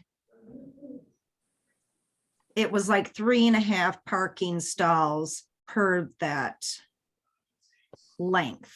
So you would have to round up. So you would have to have 4 parking stalls per unit, right?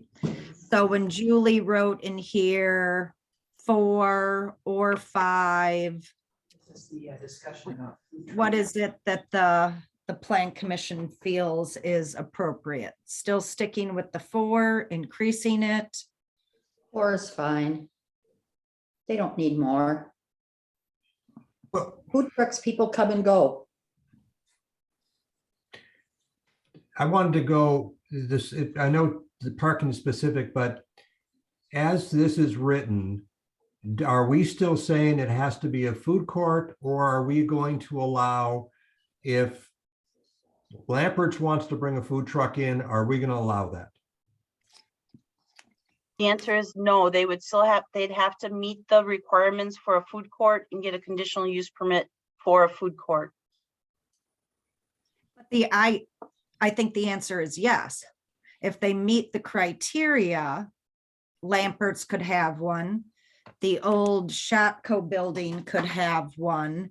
Any property that has the space where they would have additional parking that where their parking would not be impacted by having a food truck there. This still does allow food vendors to be smattered across the B1 district, as long as they meet the criteria. So just because we're calling it a food court does not mean that someone is going to build one and there's only going to be one food court with multiple vendors. Okay, so 20,000 square feet though, if I remember from our last meeting, that's the size of the Shopko parking lot, isn't it? That's No, no? no, the parking No, lot's that's pretty much big. larger. Yeah. Okay, well, Julie, then what, give me an example of 20, does that Outfitters group next to the Carroll House, are they 20,000? Oh boy, I'd have to look it on GIS. I will say, you know, you just approved a CSM for some small lots. Those are 30,000 square foot each. So Okay. 20,000 would be what I would consider your standard single family lot. If that gives you an idea about what size it is. It's 100 by 200. Oh, yeah. Okay, so that then does allow quite a few businesses in the B1 to do this. And not Well, just, well, what would happen is, you know, they would have to make sure they're not taking away from the parking from their other business. They'd have to make sure they can still meet that open space requirement. And then, of course, they need the conditional use permit on top of that. I've got a question on that, Julie, because you're referencing something Denise did. If there's a business operating on their own property that they own, who are we as a village to tell them which customers are allowed parking spaces on their property? We're saying that as long as the other parking spaces wouldn't be impacted, what if a business chooses to say, I'm going to put a food truck there, and if every one of my parking spaces on my property is taken up by food truck customers, that's the prerogative of the business owner, isn't it? Where? No, not at all. That's why we have the zoning code, right? We require, for each land use, we require open space, we require setbacks, we make sure they have parking to, you know, one of the purposes of the zoning code is to alleviate congestion, make sure there's safe ingress and egress. So when you look at, if there's a business and let's say they have two uses, maybe it's a barber shop and a bowling alley, you know, a barber shop has to have X amount of stalls, a bowling alley has to have X amount of stalls. Now, if you want to add a food court, you need X amount of stalls, because otherwise, where do people park? You know, if the barber shop is full, if the bowling alley is full, are you now going to just allow people to come in and use the food trucks, and where would they park? So, Okay, but if it's a business that runs, a business owns their property, a business has put in the parking that they have, then isn't it up to that business to be able to market their business accordingly to how they want to bring customers in? That they would, and I guess my frame of reference the only frame of reference I have is when when Shopko used to be open and the car shows happened. I don't recall any discussion saying, well, hold on a second. That can happen there as long as parking for Shopko isn't impeded. I don't. That's because Shopko had so much parking that it wasn't. That was the impeded. problem. Okay, but that, to me, that's perception. That's perception No, and, that was discussed. okay, no, but We I'm just saying that we made a just- perception of, all right, if that's, I'm not gonna beat a dead horse on everyone else's view on this, but it just seems peculiar to me that we would dictate to a business how they can use their own parking lot. Well, because Rob, parking is the main crux of the code. There has to be enough parking for patrons. If you currently have a restaurant on any particular parcel in the village, depending upon how many seats you have in it and how many employees you have, loading and unloading, all that criteria needs to be met for the zoning code. If you want to put another use on it, you need to address that parking also. It's as simple as that. Every use, it has associated parking requirements. So then why wouldn't we just come up with a number of parking spaces that would have to be devoted to We are. food truck It's four. operation? That's G. Four. That's what we're talking about, Rob. All right, then I'm not, if we're saying it's gonna be 4 spaces per truck, then it should just be a simple matter of measuring the spaces and noting them then, is what you're saying. They would have to come in with a site plan for their Okay. conditional use All right. permit. Okay. So we'd have to review if there was a current business on the property, what their seating, what their parking is. Do they already have extra parking? If they don't, where do they plan on putting additional parking for the food truck? Okay. I know that there were in a couple of the letters that we had received, there were questions about that it should just be between the business owner and what they want to do with their property, if they want to allow food trucks or not. And I guess my comment to that is no matter what kind of business in whatever zoning district or even in the residential districts, if you have a home, there is a criteria for lots of things. And to address any and all issues pertaining to a particular piece of property, it would be, I think, remiss of the Plan Commission to also not have requirements that the food truck needs to meet. There's a standard for everything else, for all the brick and mortars, for a single family home, for parking, for green space, for you name it, setbacks, etc. So for us to just say, oh no, just do whatever you want would not be consistent with every other type of residential or commercial business in the village. So I don't think that's a valid argument that it should be between the property owner and whoever wants to put a food truck on their land. Is there a general consensus on that thought process? Agree. Yes. Yes. I would Definitely. also point out, Denise, in several passages, there's the phrase individual portion service, that the food truck unit or multiple units in a court would be required to adhere to individual portion service. To my knowledge, it's well known that food trucks offer meat by the pound. If a pizza food truck was to come in, certainly they would offer somebody the opportunity to buy a large pizza. A single customer walking up to buy a large pizza, that's not an individual portion service.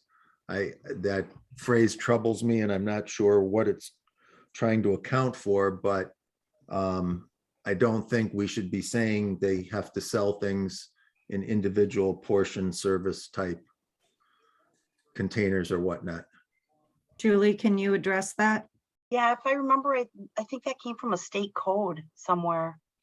I think what it's meant to be is they're not selling bulk, they're not,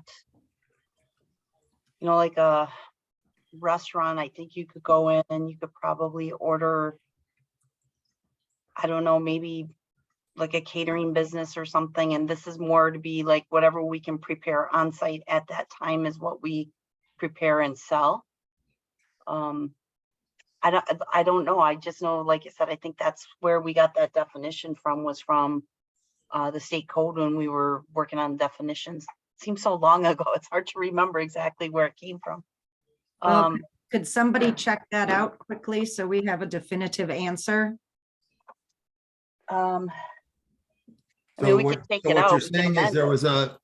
there's a remembrance that the state code for food trucks was different than the state code for restaurants in terms of the quantity of a single order of food?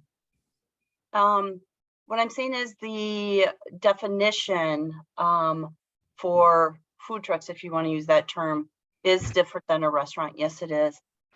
Heidi, are you still on the call? Heidi had done some initial work on that, and that's kind of where a lot of the definitions, I think, came from initially. I can look that up while we're moving on here. Yeah, I think it's something we need to look into, because it just seems strange that we would be telling a food truck business, you can't sell a pound of pulled pork, or we would be telling a food truck business, you can't sell an individual a large pizza.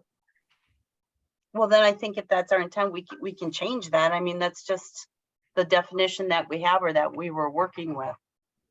Heidi is on. Do you remember, Heidi, did that come from the state code? I'm not recalling where that is, and unfortunately, I don't have access to all of that research because I'm at home right now. I don't know if there's a way you want to postpone discussion until I can find out. Well, individual portion, who says somebody, I buy a pizza and it's for 4 of us. I don't think it's concerned.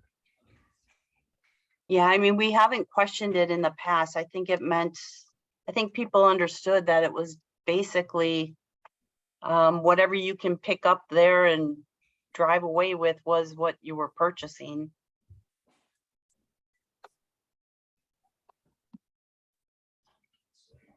I mean, I'm not hearing I anything that- understand Rob's comment, but I also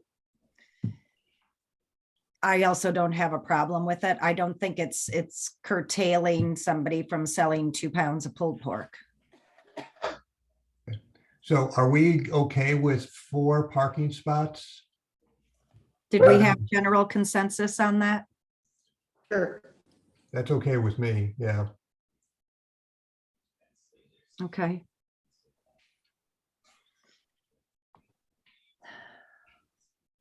So that's, So those were the couple of things, Rob's comments, the Fall Fest permit, how many parking stalls. Now, is there anything else from the testimony and letters that we heard at the public hearing? Is there anything that we feel from that testimony that we feel we need to change in the code before recommending to the village board?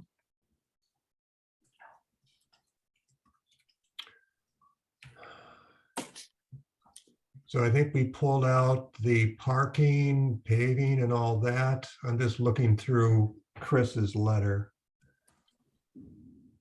They were still concerned about the 20,000 square feet, but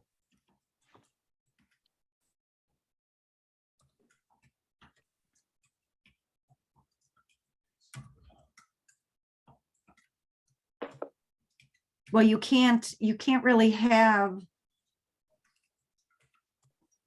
that's the minimum lot size in the B1 district. oh, so that means the Carroll House, using an extreme example, if they're on a 20,000 square foot lot and they want to put a food truck outside, They can't. do something goofy, the only thing that would trip them up would be their parking. And setbacks and green space. Yeah. They would have to meet the criteria, but anybody that currently has a 20,000 square foot lot is able to do this. Okay.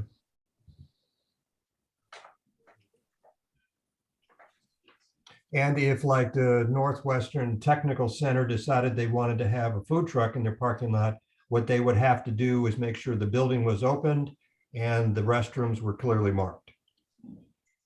And that they had 20,000 square feet to dedicate to it and be able to provide the parking for it, right?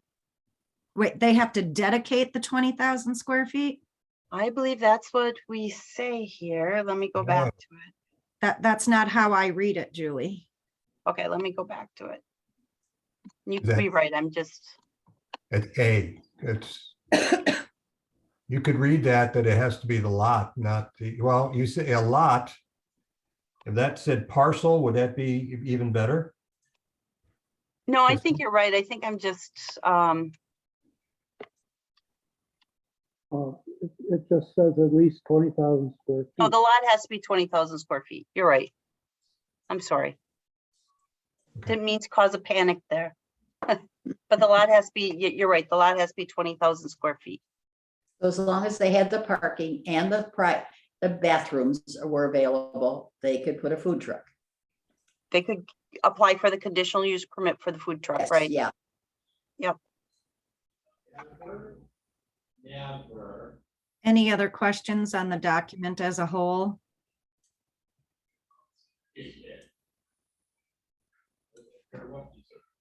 Hearing none, a motion then would be in order to recommend to the village board as presented and amended. I so move. Motion by Gretzmacher. Is there a second? I'll second. Second by Schmitz. All those in favor respond with an aye. Aye. Aye. Opposed? Opposed. Opposed. Motion carried with two. Okay, I'm opposed. sorry, who was opposed? Zashki and Kane. Okay,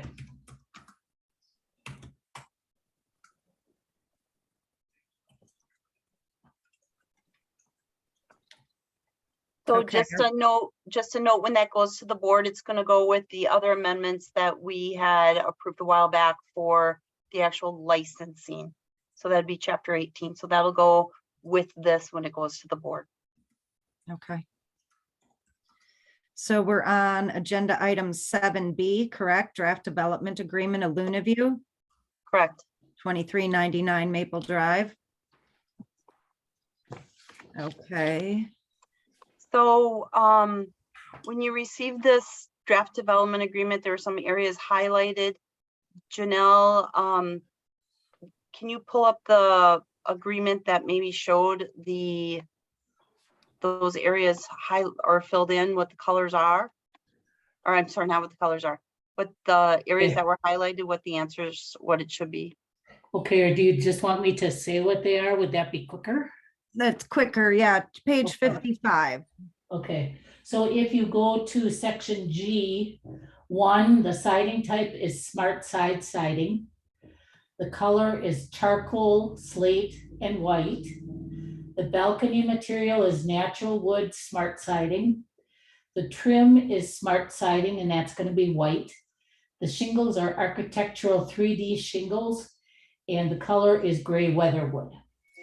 The one, I believe Al is on here, the one thing that we do have to get from him and have you guys decide is what the completion date is gonna be. And that we get from Al, right? He tells us when it's completed. Well, he states when what he would like that date to be, and then the plan commission approves it or changes it. So what is that date? 3 years from today's date. 3? This year, I'm doing 2 other projects. So I don't know if I'd be able to start it this year, and if I start it next year, I'm gonna try to start it this year. But because of all the delays, I had 2 other projects in the books. So if I started it next year because of the delays, I was just saying worst case scenario, 3 years. Is the zoning permit or the building permit only good for 24 months? Yeah, I believe he has a year to get out. I believe he has a year to take out the permit, and then within the next 24 months, he has to show substantial progress, I believe, before we renew it.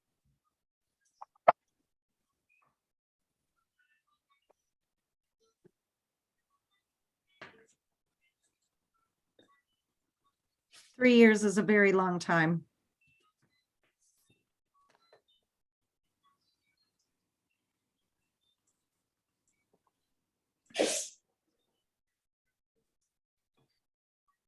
Yeah, I wouldn't want that lot to sit like that for 3 years. Or I wouldn't want to see it partially done and then sit there for 6 months and have nothing happen and have half a structure there. I agree. And I agree too. That's why when I started, I want to, stay with the project. So it's not sitting, and to do it this year, it would be, I mean, it may be doable, but the 2 other projects I'm doing are fairly large. So that's why I was thinking maybe next year to start. What are those other 2 projects? The projects in Green Bay. Oh, I thought you meant projects in the village. No, I never said the village, Green Bay. Okay. If you want to know what they are, they're a 24 unit. No, that's enough of a clarification. Okay. My assumption was that you had undertaken other projects in the village because there were delays in this particular project in the village. I don't myself personally think what any business has going on out of the confines of the village of Sister Bay should impact in any way what we decide for the village of Sister Bay. So I think in one of the previous development agreement discussions, and I can't remember who it was for, Julie, you had talked about something about 24 months from the date that the development agreement was signed would be the end, the completion date. Yeah, I think that's what we've been doing on, I think that's what we did with Hoffman, if I remember right, is we gave them 2 years from the date the agreement was signed. And my understanding was that was pretty standard. And then don't we have a clause, or didn't we also agree though, that if you finish up like in November and December and you can't get the landscaping in, we gave them a push on the landscaping? That's in the template. They're allowed to do Yeah. that the following spring, yes. With escrow and a couple of other things maybe. So I guess I would be okay that we change the wording to the completion date 24 months from the day that the development agreement is signed. That way we know it's going to get done in 2 years. And when Al chooses to sign it and start on it, that would be up to him. That would be good. The other thing is that we talked about no blasting. And that's not in here. That if they do anything, they have to scrape. So I would like that added to page 55 on village approvals, that no blasting will be allowed.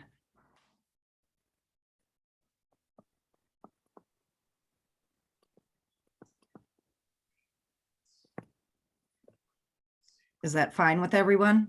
Yep. Yes, yes, I agree. It's fine. Okay. And is everyone okay with everything that was highlighted in red that Julie added? And some of this will also become part of our template moving forward. Excellent. Now, was there, Question on red? go ahead, Rob. On page 64 of the packet, point number 4, regarding the village shall hire a geotechnical engineer. The way this reads now is the village shall hire a geotechnical engineer to determine what engineering will be required to stabilize the limestone that has the potential to disengage and release from the escarpment. From my recollection of the discussion we had at last meeting that led to the agreement on a geotechnical engineer being used, that was part of the rationale, but that, to my recollection, more of the rationale was that it would take a geotechnical engineer to specifically assess potential damage or stress to the bluff, the escarpment, and up to and including Sister Bluff Estates, based on the revised plan that called for approximately 40% more stripping and peeling of the limestone than what was originally intended. The way it reads now is none of that has anything to do with what we're asking of a geotechnical engineer. We just want to see if there's some sort of netting or sheath that needs to be put on the limestone. So I can comment a little bit on that. I think, I don't recall us talking about that. I remember the neighbor writing about that, because the neighbor also claimed that the location was different and they were clearing a different area. And I went back and I showed them that, no, that was the same, nothing had changed. You know, can an engineer go back and say if there's stress on Sister Bluff condos? I don't know. I think it'd be horribly expensive. And I'll be honest with you, if there's stress on Sister Bluff condos, I would think it was from their construction. They're very close to the edge of the bluff. I would not doubt if they blasted when they built theirs. I don't know that for certain. I do know that they are at the crest, and this is at the base and below the base. I just don't remember that being a conversation of the commission. I remember that being a conversation with the neighbor. Well, I think you're right, and you're wrong. Yes, the footprint is the same, but because something changed on the first level, there was going to be more peeling for those, because the fourth story was eliminated. So now on the ground floor, there are units, which before there was only the lobby. So yeah, the footprint is basically the same, but the amount of scraping to put those units on the first floor now does go back farther than what it did before. That's exactly what I'm referring to. And as far as Julie, you not recollecting anything but citizen discussion, I essentially stated that before my no vote, based in part on the fact that I'm not convinced it's a safe build. So how do you want, what is the recommendation that how that read? I started writing, but then Rob was talking too fast, or I was writing too slow, that the geotechnical engineer also assess any damage to the bluff, the escarpment, and that's as far as I got. Do you To re- assess any potential damage or stress to the bluff and escarpment.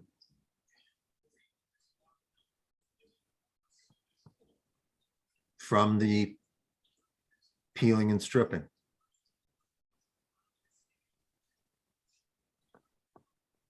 Okay. Okay. Is that acceptable to all the members? Yes. Yeah. Okay. Julie, is there anything else that you wanted to highlight?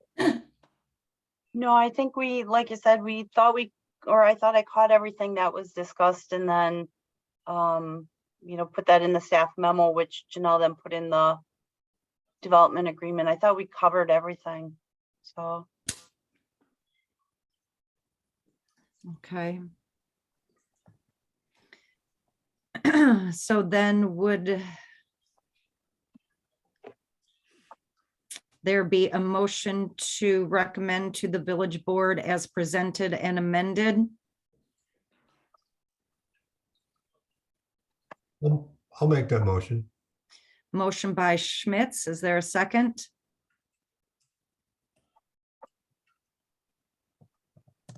I will second that. All those in favor respond with an aye. Aye. Opposed? Opposed. Motion carried.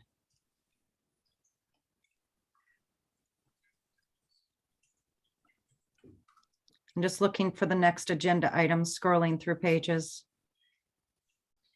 Denise, can I speak for a second too? You may, Al.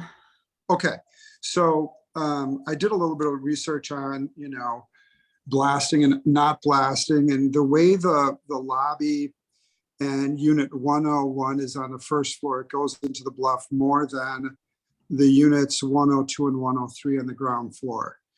So 102 and 103, I took those units and I took them and I moved them so they would be not as intrusive into the bluff. I put them long ways instead of, the depth was narrower. So what I think I'm going to do, just so that won't be a problem, going into in unit 101, I was going to shorten those up to be the same distance depth as 102 and 103 are, which is where the main area that's taking most of the bluff is in the back of the building. So now it would be the same as 102 and 103 as far as the depth of those two units would be. So if you look at the south elevation and north elevation. Wait, Al, can I stop you for a sec? Sure. Okay. So is this something different than what we approved last month? It's going to have to be. That's why I wanted to say something, because if I do it this way, it's going to be so less intrusive into the bluff by not going, as far deep as those other two units. So yes, it would. Okay, then those plans have to come back to the plan commission, because the documentation and the plans that were approved at last month's meeting, that's what we approved. If you're changing something, we have to approve those. You can't just change it. It's got to be part of the document that we approve, correct, Julie?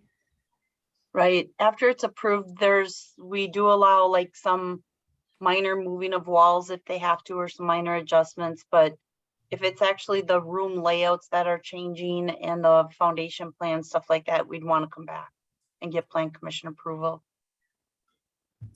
Which is fine. I think that this is going to be, I think this would take care of any, blasting or any problems with the bluff that was discussed before. So, I'm trying to do this project where the surrounding neighbors, are not going to be, upset and everything. So, and this is something that was just presented to me recently. So, it was something that I just thought that I would do to help out the situation. And I think as far as construction, it would be so much easier to do it this way. It would just make the lobby and unit 101, it would just make it smaller. But I mean, if I have to come back, that's fine. That's kind of what I was thinking anyway. But with all the discussions about the bluff, the last thing I want to do is blast or, disturb the bluff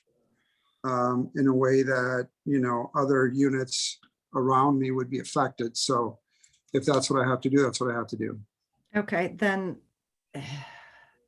All right, so I'm going to make a motion that we reconsider recommending the development agreement to the village board. Motion by Berto. Second by Kane. All those in favor respond with an aye. Aye. Aye. Opposed? Carried. Okay. A right. motion was made by Berto. Julie, where do I go from here? So we're going to reconsider. So we're what we need to do is put the development agreement with the changes that we talked about tonight on next month's agenda, because we need to approve the plans again, which would have a new site plan drawings and a new date of approval, correct? So what motion is it now that we have an approved motion to reconsider? What is the motion that we make? I would say, well, let's see, can you table it until you can review the revised plans to determine whether they're going to affect the development agreement? So it doesn't have to do, so we don't have to say that we're not recommending this development agreement under reconsideration? I think the cleanest thing, I'll be honest with you, I think the cleanest thing is to just table the whole matter. So you've taken back your motion. And I think now we should table it until we see those revised plans. Okay. And then go from there. And then the development agreement will have the changes that we discussed tonight, and we'll do it all in one fell swoop when. I think that's the easiest. Okay. If I heard Al correctly, I'm looking at page 82. So that should really be the only print that's going to change. Al, am I understanding that? Yeah, it would be the ground floor plan. It's shown here as a lighting plan, but yeah, the ground floor. And then also, I don't have a number here on my page. Yeah, but okay, so the only thing that's going to happen is that 102 and 103 have unexcavated space behind them. 101 will also have unexcavated space, but the footprint of the building will stay the same. Exactly. The footprint would stay the same, but 101 and the lobby would have an unexcavated area, the same as 102 and 103. Got it. Okay. So we're literally going into the bluff. If you look at the south and north elevation, we would only be digging down approximately 5 feet instead of 18 feet where the lobby in 101 in the back of the building is being torn into the bluff about 18 feet. Okay. So now we're doing it Okay, 5. well, we'll get into all of that, and you can explain it all to us again next month or whenever you submit the plans, Al. So Okay. I will make a motion to table until the village receives the plans to put on the appropriate plan commission agenda. Motion by Berto, Second. second by Kane. All those in favor respond with an aye. Aye. Opposed, carried. Okay.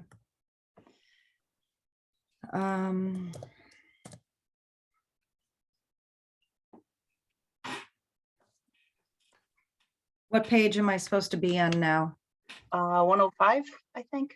Okay, thank you.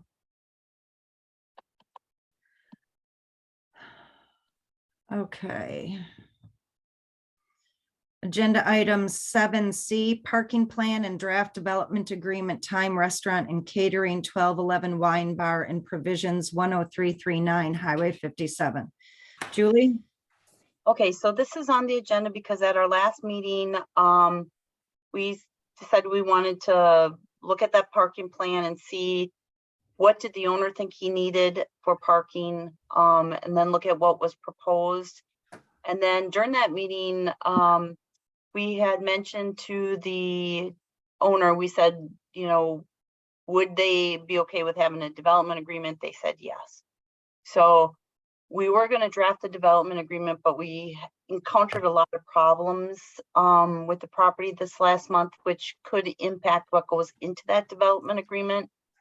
So we thought some of that should be resolved before we actually draft the development agreement. So I'm going to start with the parking conversation. So when we asked the owner, you know, what his parking needs were, he did point out that the Quonset hut had a maximum number of people, and he did indicate, you know, that sometimes the employees cover other areas. He did not go into what the other parking requirements were, but I did get that from their plans. You know, in October of 2020, the owners at that time indicated they would be installing 72 stalls. They're actually proposing 82 based on their plan. I went through and I did all my staff calculations, and I came up with a need for 87 stalls. So if you read through the packet, you'll see they are proposing, or I'm sorry, with this area on the adjacent property, they would have 82 stalls. They would have 87 if we included a 5-stall gravel area on their property as well. We do require it all to be surfaced. So bottom line is they have 87, including what's on the neighbor. 5 of them are gravel. They need 87. So what we should do is, if we're going to approve this parking plan, we should require the other 5 to be asphalt as well. If they had the other 5 asphalt that are currently shown as gravel, and if we approved the parking on the neighboring property, they would have sufficient parking to meet what they applied for. In other words, what they had originally applied for, which was a restaurant, dining area, retail area, private event venue. They would be they'd be okay. So we probably want to discuss that parking part first, maybe. And say, you know, are we going to approve that area on the neighboring property? And then, of course, if we are, then we'd probably, like I said, want to make those other 5 gravel ones asphalt, or they're not going to have enough. Julie, I have a question. Yes.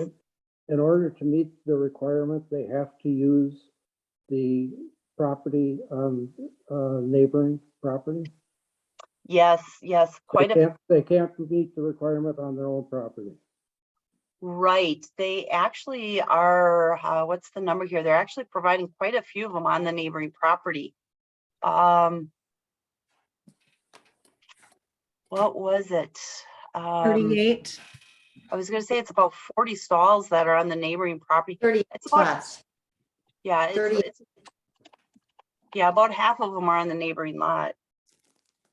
So in the past, recent past, when we have had conversations, this was supposed to be for overflow parking for the special events, but everything was approved and the parking was approved all on site. Correct. In the past. So something to me does not jive. Well, and I guess maybe the owner could answer this, but in October 2020, they told us there was going to be, they'd be installing 72 stalls. So I guess the question is, where were those other stalls going to be proposed on site? because the plan commission, we did the calculation at the time for all the different areas.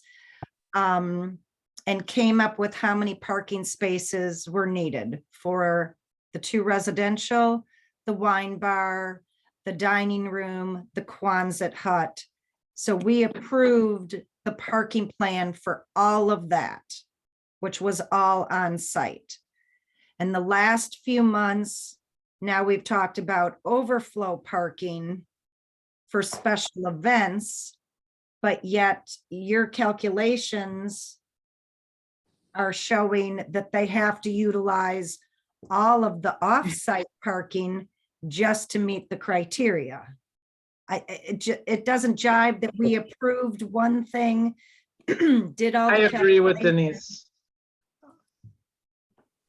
It doesn't make sense. I've not talked to Julie about this. I've never even heard of her asking me what the issues were.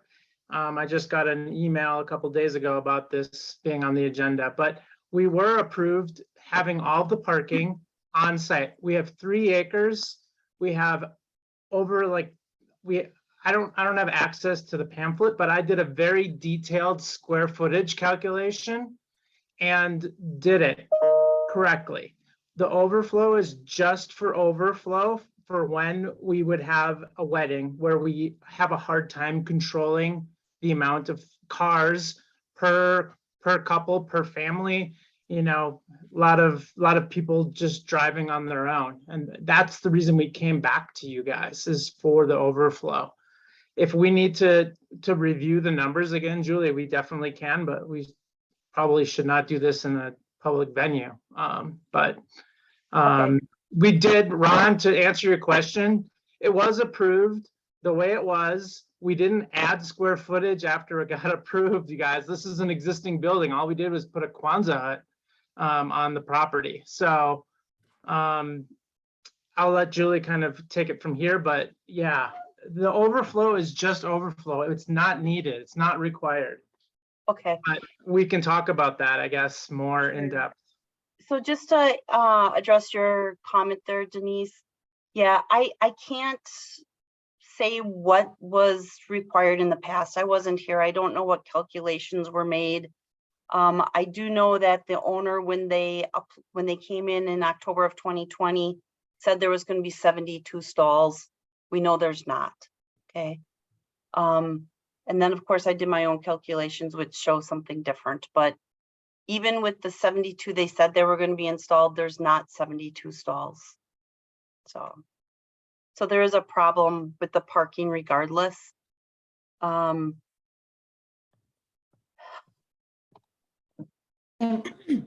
is there any way to go back to the minutes of the meetings that this was approved at? Because my recollections are that when they came before us and this was all presented, we were all very much in favor of it. We asked for a certain amount of parking. I don't remember there being a parking problem. And so well, I think, Margie, I think that's because they told you there was going to be 72 stalls and there's not 72 stalls. I don't remember 72. I don't remember numbers, Julie. I'm going to be very Julie, we'll go back and look at the record. Yes. Let the plan commission talk, please. Sorry, I will. Go ahead, Marge. Yeah, I'm just concerned that when this came to us, it seemed to me they came with all their ducks in a row, Denise. I just found something. Okay, Yes. go ahead. On page 106, the Quonset hut has 4,902 square feet available as a lounge dance hall, which requires 1 space per 100 square feet or 49 stalls. We did not approve that for a lounge dance hall and the other criteria that was under. That was based on restaurant seating. Right, that it was, that I remember. So the restaurant criteria is 1 space per 150 square feet of gross dining space or 1 space per 4 seats, whichever is greater. So We that approved it for dining. I we agree with you approved it for there. dining. Yes. So does Just- that mean, I'm sorry, does that mean it was not then approved as a private event venue? I don't remember that. I'm thinking you're correct, Julie. That was my question. I recall what was just mentioned, but that was under the context of it being for private events. For a restaurant. Yes. Yeah. Yeah. So there would be a small difference of calculation Right. there.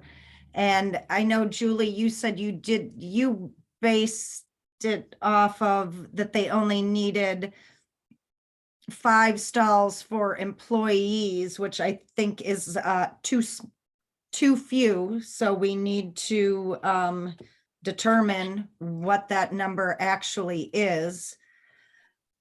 And and just for clarification, go back and see if we can't find, just even though we remember that we approved it for restaurant seating, just to make sure, and let Julie and the owners kind of work it out from here. I know this is like on the agenda every single month. But there Well, are, so just to let you know what the permit said, what it did authorize it as. If you look at the top of that staff report, the property was authorized or permitted to operate as a restaurant and catering business with office. The kitchen was authorized to be used for community use. There were 2 dwellings, a wine bar, retail area, and quote, a Quonset hut as a venue. So that was how it was actually authorized. and who filled out that? Was that in the minutes of our meeting when we approved it? Yeah. We approved it Yep. as a venue? Yes, because what they applied for in all their plans that they submitted, and then when you look back and you read the minutes, because I read the minutes from 2020 forward, trying to figure out what happened. And it was always presented as a private event venue, which is one of the concerns now with all the live music out there, right? But we were told it was a venue at that time. I am wondering if, I don't know, maybe it was an oversight. People thought it was a restaurant.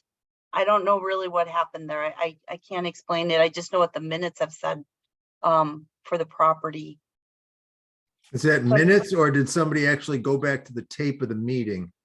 The minutes. I looked at the minutes. Yeah, I And we would, listen to the minutes. Let's listen to the tapes. I'm with Ron. yeah, Rob. I think we Boy. need, yeah, we need to go back to the actual tape and ensure that what's in the meeting minutes is accurate to what was verbally discussed and approved. Okay.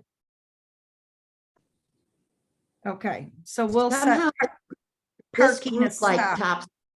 This grew like Topsy. Somehow or other, this grew into a venue that we were not anticipating. Okay, so we're gonna set aside parking, listen to the tape, figure that out. So then we can move on to your other comments, Julie. Yeah, so the other ones are relating to the development agreement and some concerns we just had before we do a development agreement on it. One was the issue of pop-ups. Currently the code doesn't allow pop-ups. They were told in May, though, at a plan commission meeting. I think we were discussing somebody else's property, and the owner or their representatives happened to be at that meeting and they said, oh, we're gonna have pop-ups. And the Plan Commission at that time had said, yeah, you can have a pop-up as long as it's indoors. At the time we didn't, we still don't have rules on pop-ups. So, you know, I had talked to the owner and I said, hey, until the rules changes, we're gonna honor that. Just make sure it's inside in that retail area.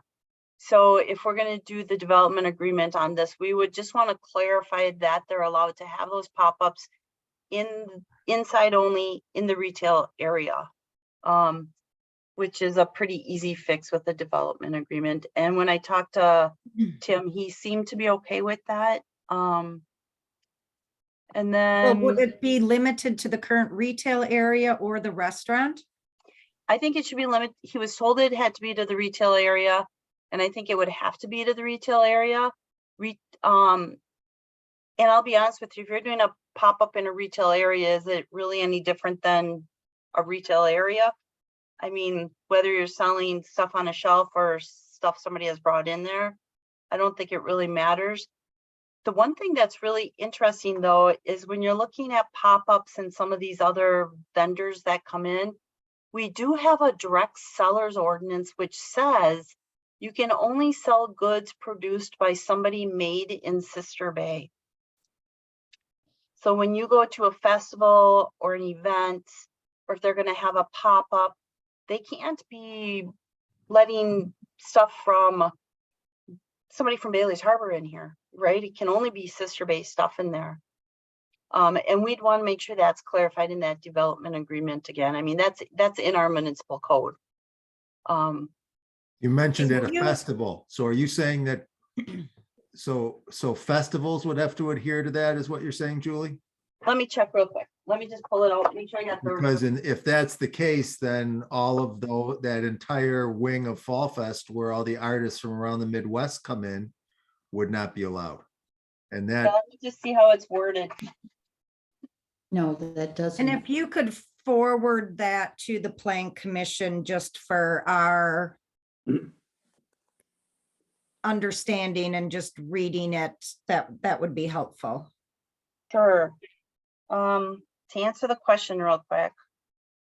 So there are some exemptions on it, you know, some things that are exempt. But in general, it says,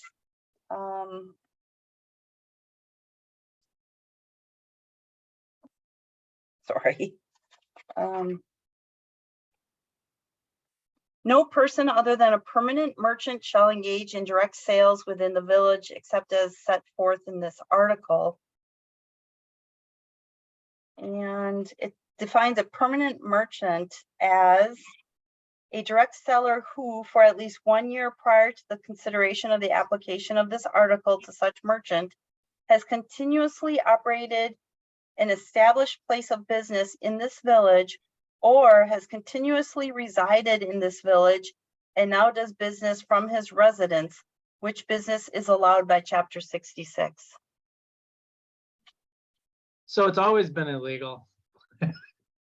No, and Fall Festival is not because it's run by the Sister But Bay Advancement Association. There and are some, our- yeah, there are some exceptions. Yes, Yeah. Fall Festival's events is Sister Bay Advancement. Okay, so we'll get a copy of that. I would like that on next month's agenda, just to begin a conversation on what that all means and how it incorporates itself into our code and whatever. Okay, and Denise, just for clarification, you want that as a standalone item, not just, Yes. not part of the time 1211 fund, Correct. Okay, Yes. Different. all right. So, so just moving on. So the pop-up, I think, is easy to address in a development agreement. They have applied for some special event permits, which allow them to have tents up there. I'm told they've had other events where they haven't gotten the tent permit. I'm told they've left the tent up longer than allowed. So I think that's something we would want to address as well. I'll be honest with you, if the Quonset hut was approved as an event venue, I don't know why we would be allowing the tents out there.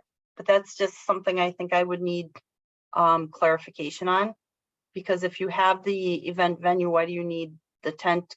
I think it makes it allows you to fit more people in. And I think with the parking situation, it becomes a concern.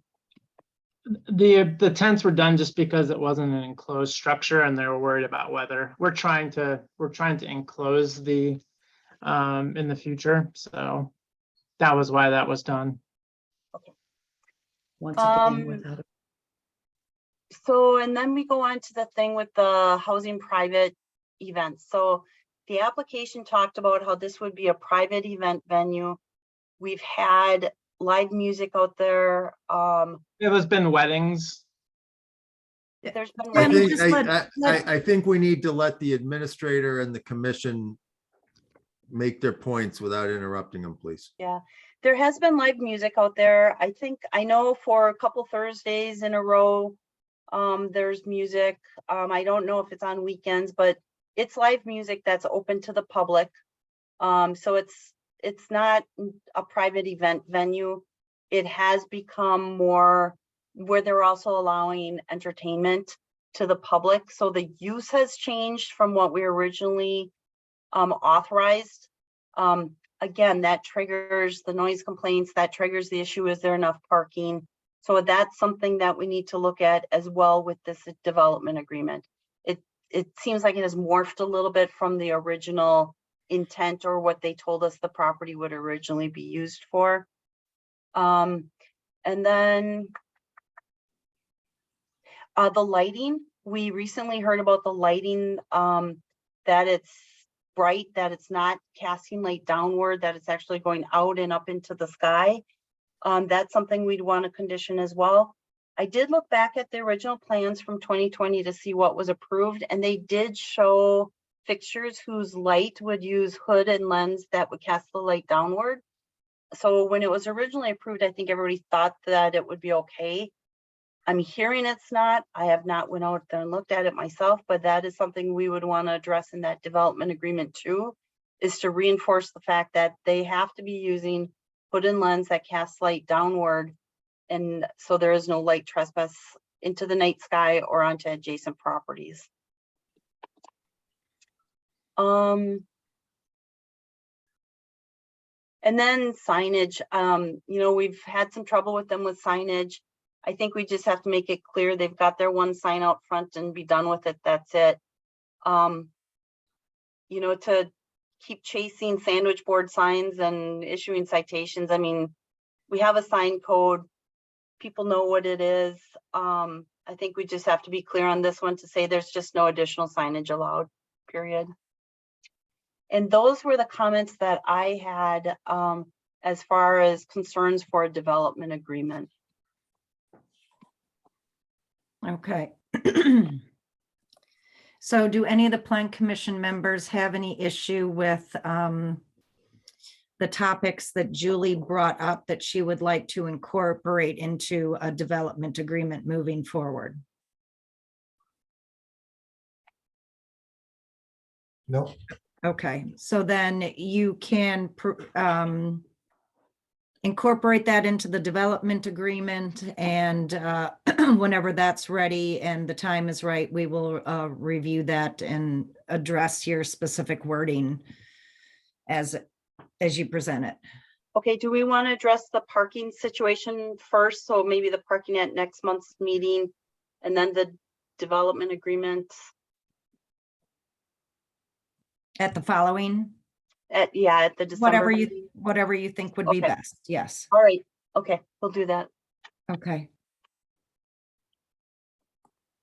So then, or do we need a motion to table? I'm just confused. Mary Kay Shumway, has anyone actually visited this venue?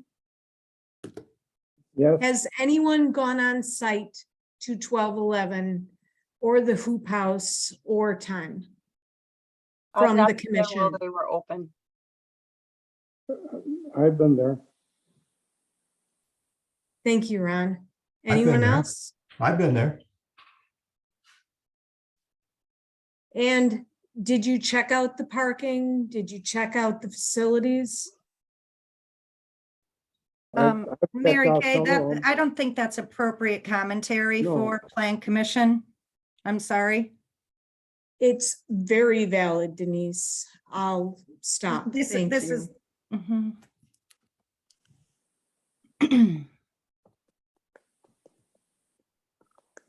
Okay, so do you have all the direction that you need?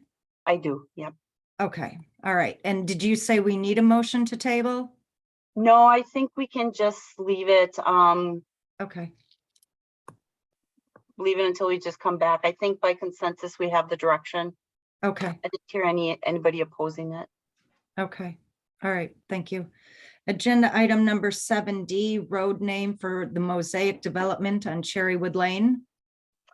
Right, so we've discussed this once before, Mosaic Development, they need to get a road name assigned out there so they can get addresses.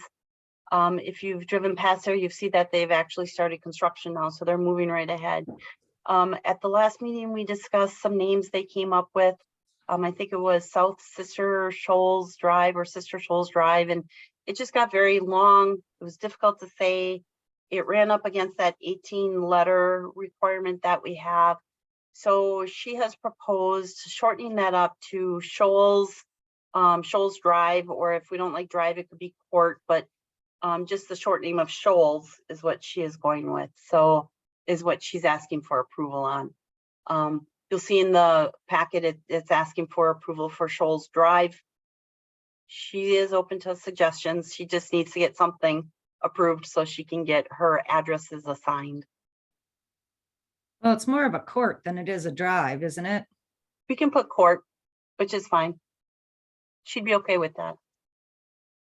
I'm on the call too, and that's fine. I have a question on the road. Yes, Ron. Isn't, I'm looking at the site plan, isn't that a continuation of, are we talking about the continuation of Cherrywood Lane? No. No, no, this No? is gonna come off and be a separate private road. Okay, Ron, go to page 111 and you're going to see the gray area that T-bones off of Cherrywood and then wraps into the building. oh, okay, all right. Then I have no objection. Okay, do we have a motion to approve Shoals Court?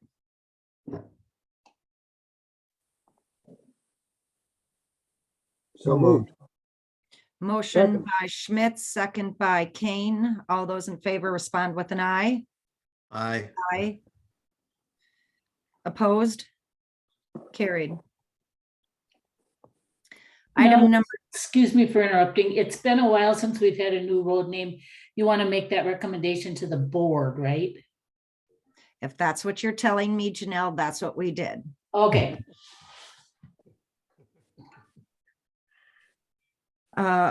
Agenda item 7E, request to submit zoning permit application for a hotel motel condominium at 2374 Parkview Drive. Julie? Sure. Before we start, I have to ask if anybody, Rob, do you or anybody want to abstain from this one? I'm recusing myself from all discussion and voting on the matter. Okay, And I sounds have to- sounds good. Anybody I have else? to- I have to also. Okay, all right. All right, so do we still have a quorum then? Yes. So moving forward, what we have is, I just lost it here. There was a party, Vilius and his wife, and just give me a second, I'm trying to get this back here. They had apparently at one time had talked to the village, and they wanted to build a 5-unit hotel motel out there, condominium. It would basically be 4 units and then a unit for themselves. And they were working on this supposedly while we were working on our moratorium. And when the moratorium was done, apparently Villius asked Bo, can I come in and apply now? And Bo said no. And he said, you know, he was under the impression that he would be able to apply because he had started working on it before they started working on the moratorium. And so Villius had submitted some information, which you have in the packet. He actually did just bring me some more stuff. He brought me copy of a phone message he had with Bo from March 16th. Apparently he had a meeting with Bo on March 16th, and it was to Of discuss. what year? I'm sorry, 21. And it was to discuss the plans further. I did ask staff, you know, can you check and see, are there other emails out there from Bo? What I was told was Bo didn't do much by email. He liked doing everything by text message. So, you know, as far as verifying he had a meeting or something, all we have is that phone record from Villius. I did see the date on it though. It's hard to read, but you can make out it was like March 15th or 16th, and it said, are we still on for our meeting tomorrow? Bo answered yes to him. And then they did have another meeting on March 21st of 2021 where they discussed the shape and the size of the building. They had another meeting on April 23rd, 2021 to discuss concept plans. And then from there on, they had plans drawn, and it continued to progress until, as you know, and you've seen in the packet where he went back to Bo and said, okay, am I ready now? Can I come in and apply? And that's when Bo said no. So he's asking us, he's saying, I was in the process. I was working on this. I should have been entitled. I should have been one of those people that was treated as pending or working on it during this process. And therefore I should be allowed to come in and submit my application. And that's what I have. He did give me copies of his conceptual drawings, you know, and the dates. He has some stuff in here from his surveyor, but the earliest I have from him is March 16th when he was talking about a meeting with Bo. And he did show me that where he can prove they had a meeting scheduled for March 16th. Okay, thank you, Julie. So according to information that we received in the packet, Villius spoke with Janelle about what he could do with that property before Bo was hired. Bo was hired June 26th of 2019. That was his, well, he may have been hired before that, but that was his first day of work. 20 months went by before we implemented the moratorium. And then 21 months went by before Julie has confirmation that Villius and Bo were going to sit down on March 16th, which was after the moratorium began, about a month after. And then, as Julie said, Villius had plans drawn that are dated July 6th. Bo emailed Villius on August 3rd, which we received in our packet of 2021. And then Julie's first contact with Villius was early August. So Bo and I did speak about this way back when. And if there was, from my understanding, and somebody will have to correct me if I have my information incorrect, that Villius spoke with Janelle once before Bo started on what he would be able to do based on the zoning of that property. Can you confirm or deny that, Janelle? Yeah, that's all I remember. I remember him and Alma coming in, and I did give them a copy of the zoning regulations Okay, and told them if they wanted to do anything further, they'd have to bring in a zoning permit application and plans. okay. So there was one contact with office staff before June 26th of 2019. 20 months lapsed before the moratorium, and there was no contact from Vilius and Alma in those 20 months. And then a month after the moratorium, Vilius was conversing with Bo 3 times in a week. So in my opinion, the lapse of time does not qualify them to fall under the old criteria, and as considering conversations had with the village on moving forward with the project. That's how I personally view it. I'd like to hear what anybody else would have to say.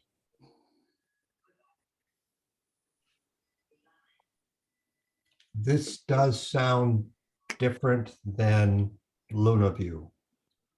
If I'm hearing you correctly, Al had significant discussions before the moratorium went into place. Was that correct?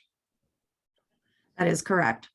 And also the folks, I forget whatever, the place behind Skipstone, the same there, that they had been having significant discussions before the moratorium went into effect. Correct. Okay. So then I'm okay with what you said, that they don't qualify to be grandfathered.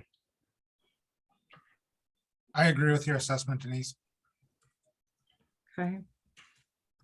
Vilius, I'll give you a moment after Plan Commission talks.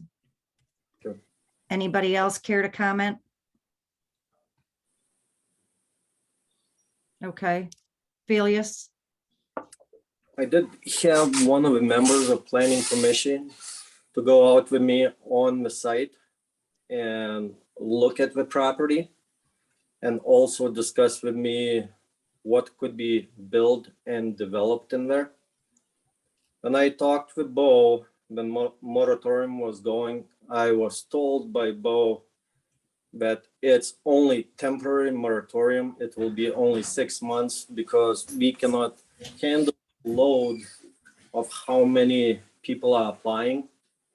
And we can, in the meantime, we can go ahead and talk and develop the plans. And after the moratorium will be lifted, we will be just fine to apply for that permit. Through those 6 months, we did invest a lot of money. We did had a developer who was local from Carson Erickson. And it wasn't just me going to Bo into those meetings.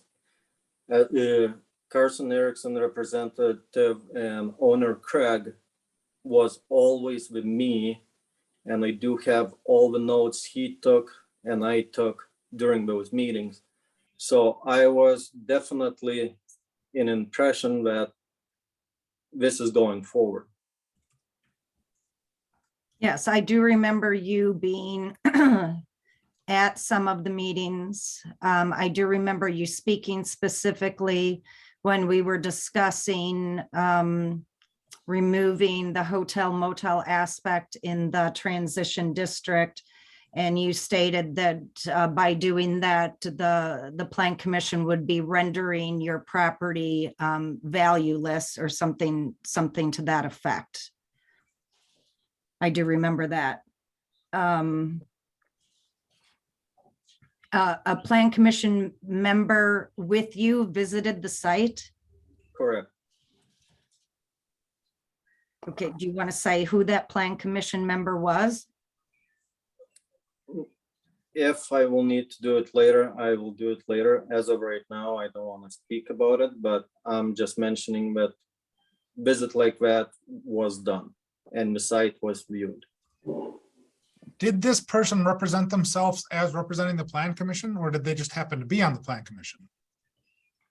They were on the planning commission at that time. But did they say I represent the plan commission, or did you just know they were on the plan commission? That is a relatively important distinction. I can't recall exact sentences which were used or the language which was used at that time.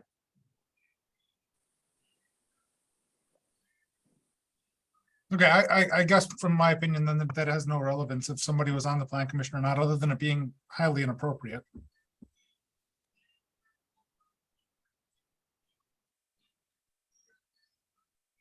I won't be commenting on this, but I'm just saying that we have a lot of money invested in it. We wanted to have a space as our permanent residency down there because we do love the area and we love the downtown Sister Bay, and that was our family dream to live in there and develop it. So, and we were misled by Bo, and the reason why it was lapsing so long, because I did actually request it through Bo that me, Denise Burdo, my developer, would be meeting and discussing it, but I was denied the time for that meeting. I was told that we don't have time for this matter to be discussed. So that's why I came back when Julie came to office to work, because she did have time to meet with me and discuss the matter.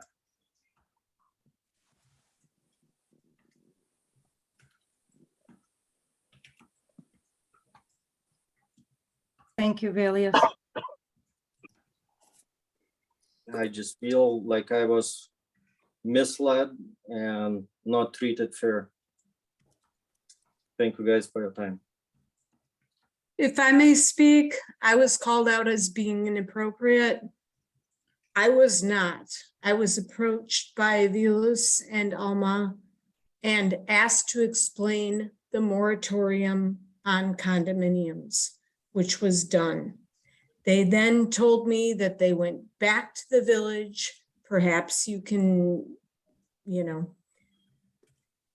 document this, but any comments were basically, and we talked about this as he was approaching this board. I am no longer a member.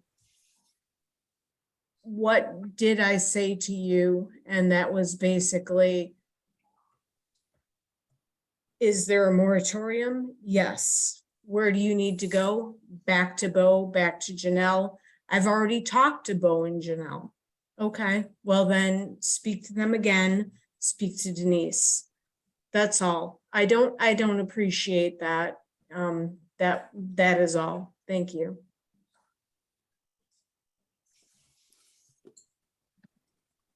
Thank you, Mary Kay.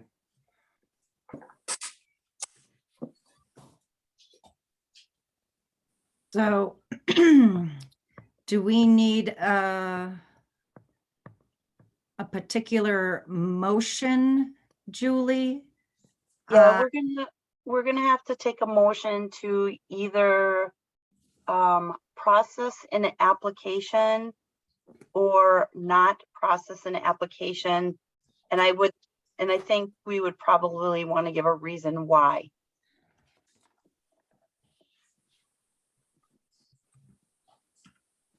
To deny or accept the process of a zoning permit application? Yes.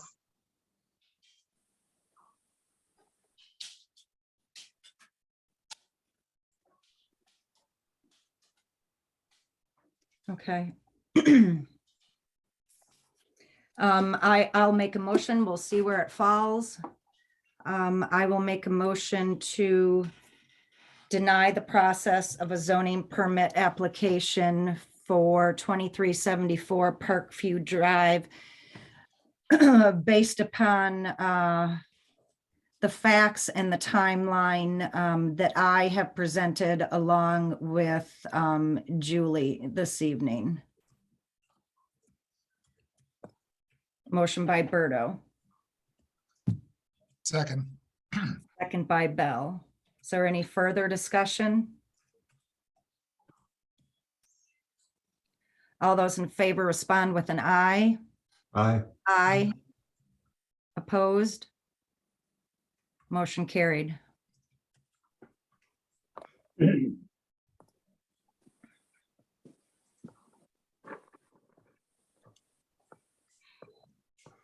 Item number 7F, request for hearing on map amendment Sister Bluff Drive and Mariners Point Drive from R2 to B1. Julie?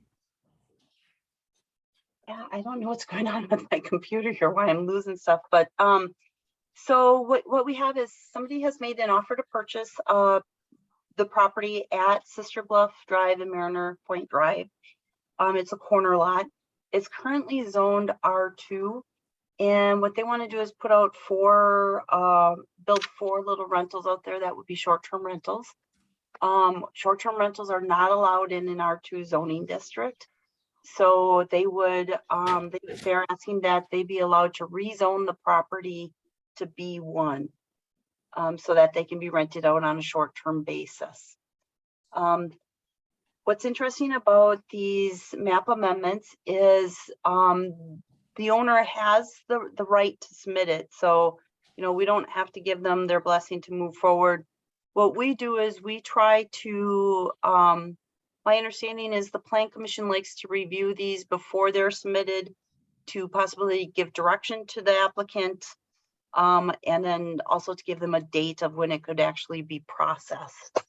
So this one, like I said, is an offer to purchase.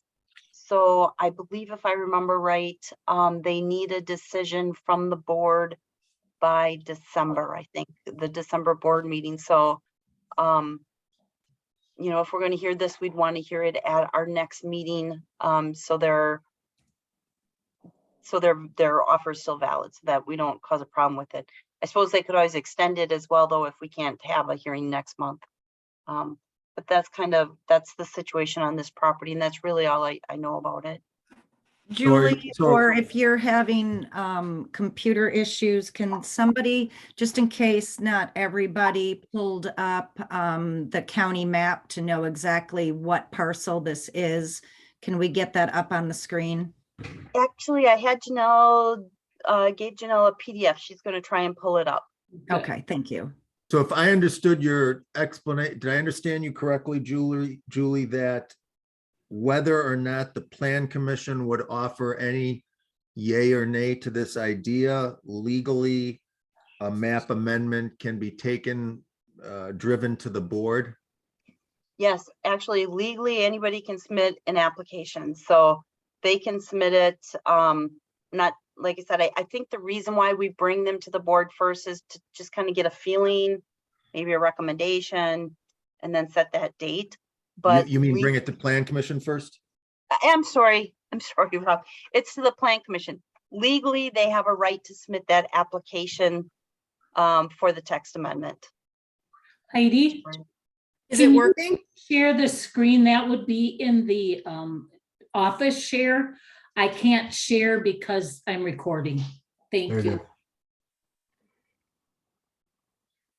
So that in yellow is the property we're talking about. You can see it's, a lot off of 42, just as described at the corner of Sister Bluff and Mariner Point Drive. So this is, so it is not on the highway. It is not a contiguous parcel. All for the sake of an STR, which are not popular. I would motion that we recommend to the village board that the Plan Commission supports keeping this area We R2. can't, we have to go to public hearing. correct, Julie?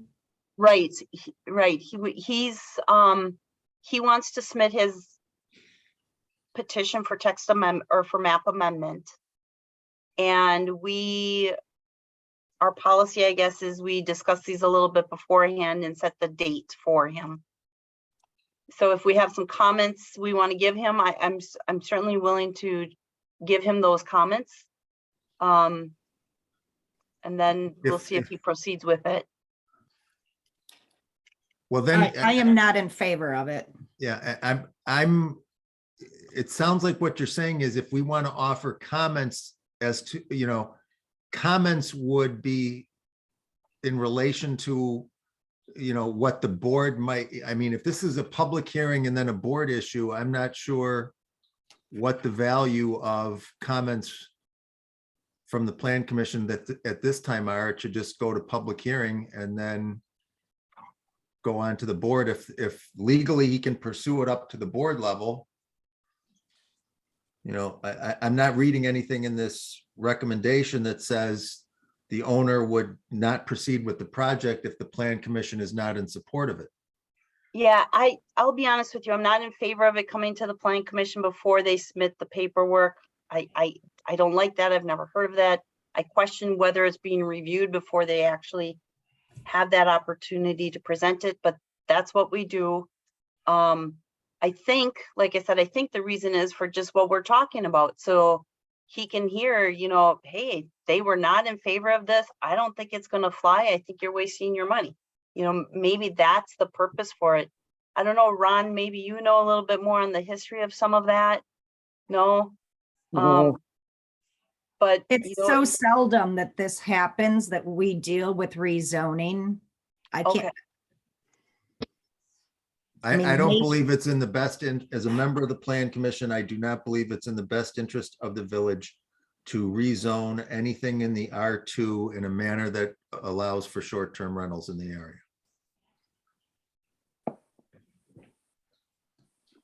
I wholeheartedly agree with that statement. As do I. Ditto. Okay. Okay, so I'm going to relay that to him. We'll see if he still wants to pursue it. There's fees involved and everything. So if he wants to pursue it, we'll get it scheduled for the next available public hearing. Sound fair? Okay. Okay. Thank you, Julie. Yep. So it is 8:45. We had a 3-hour personnel and finance meeting from 8 to 11 this morning. Can we table what's left on the agenda, seeing that it is late? And I think when we're talking about reviewing the Parks District, I would like to be a little more fresh and on top of my game than what I currently am. Along with item number 7H, code interpretation of R2 zoning regulations.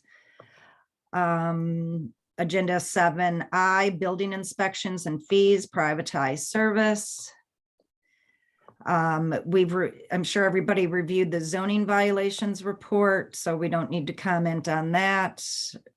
We know what permits you've issued. So do you have any issue with that, Julie, because of the time of day that it is? And I don't see anything that's so pressing that we would need to extend this meeting further. I agree with you 100%. Nothing on there is time sensitive. Okay, I would like to make a recommendation for an agenda item for next month, though, before you table. Okay. Okay, I would like to see the building over on Ava Court put on the planning commission agenda for next month. Ron, are you talking about Paula Anschutz building, the green one? That's correct. Anybody else have anything that they would like to see in next month's agenda?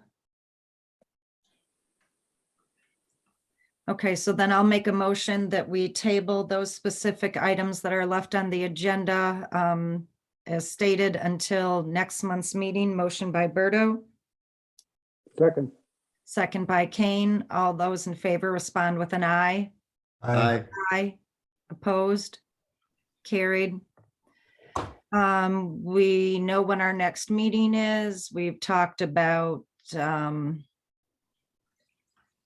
here it says review citation fees for effectiveness to be on a future agenda, text amendments regarding garden centers, nurseries, and lumber yards, depending upon how long the agenda is for next month and what we're tabling. I'll leave it up to staff or Julie's and my conversation on next month's agenda on how full it is, and we'll take it from there on what we can fit in less than 3 hours. So I'll make a motion to adjourn. Motion by Berto, second, second by Kane. All those in favor respond with an aye. Aye. Opposed? Carried. Thank you, everyone. Good night. Night. Night. Yep.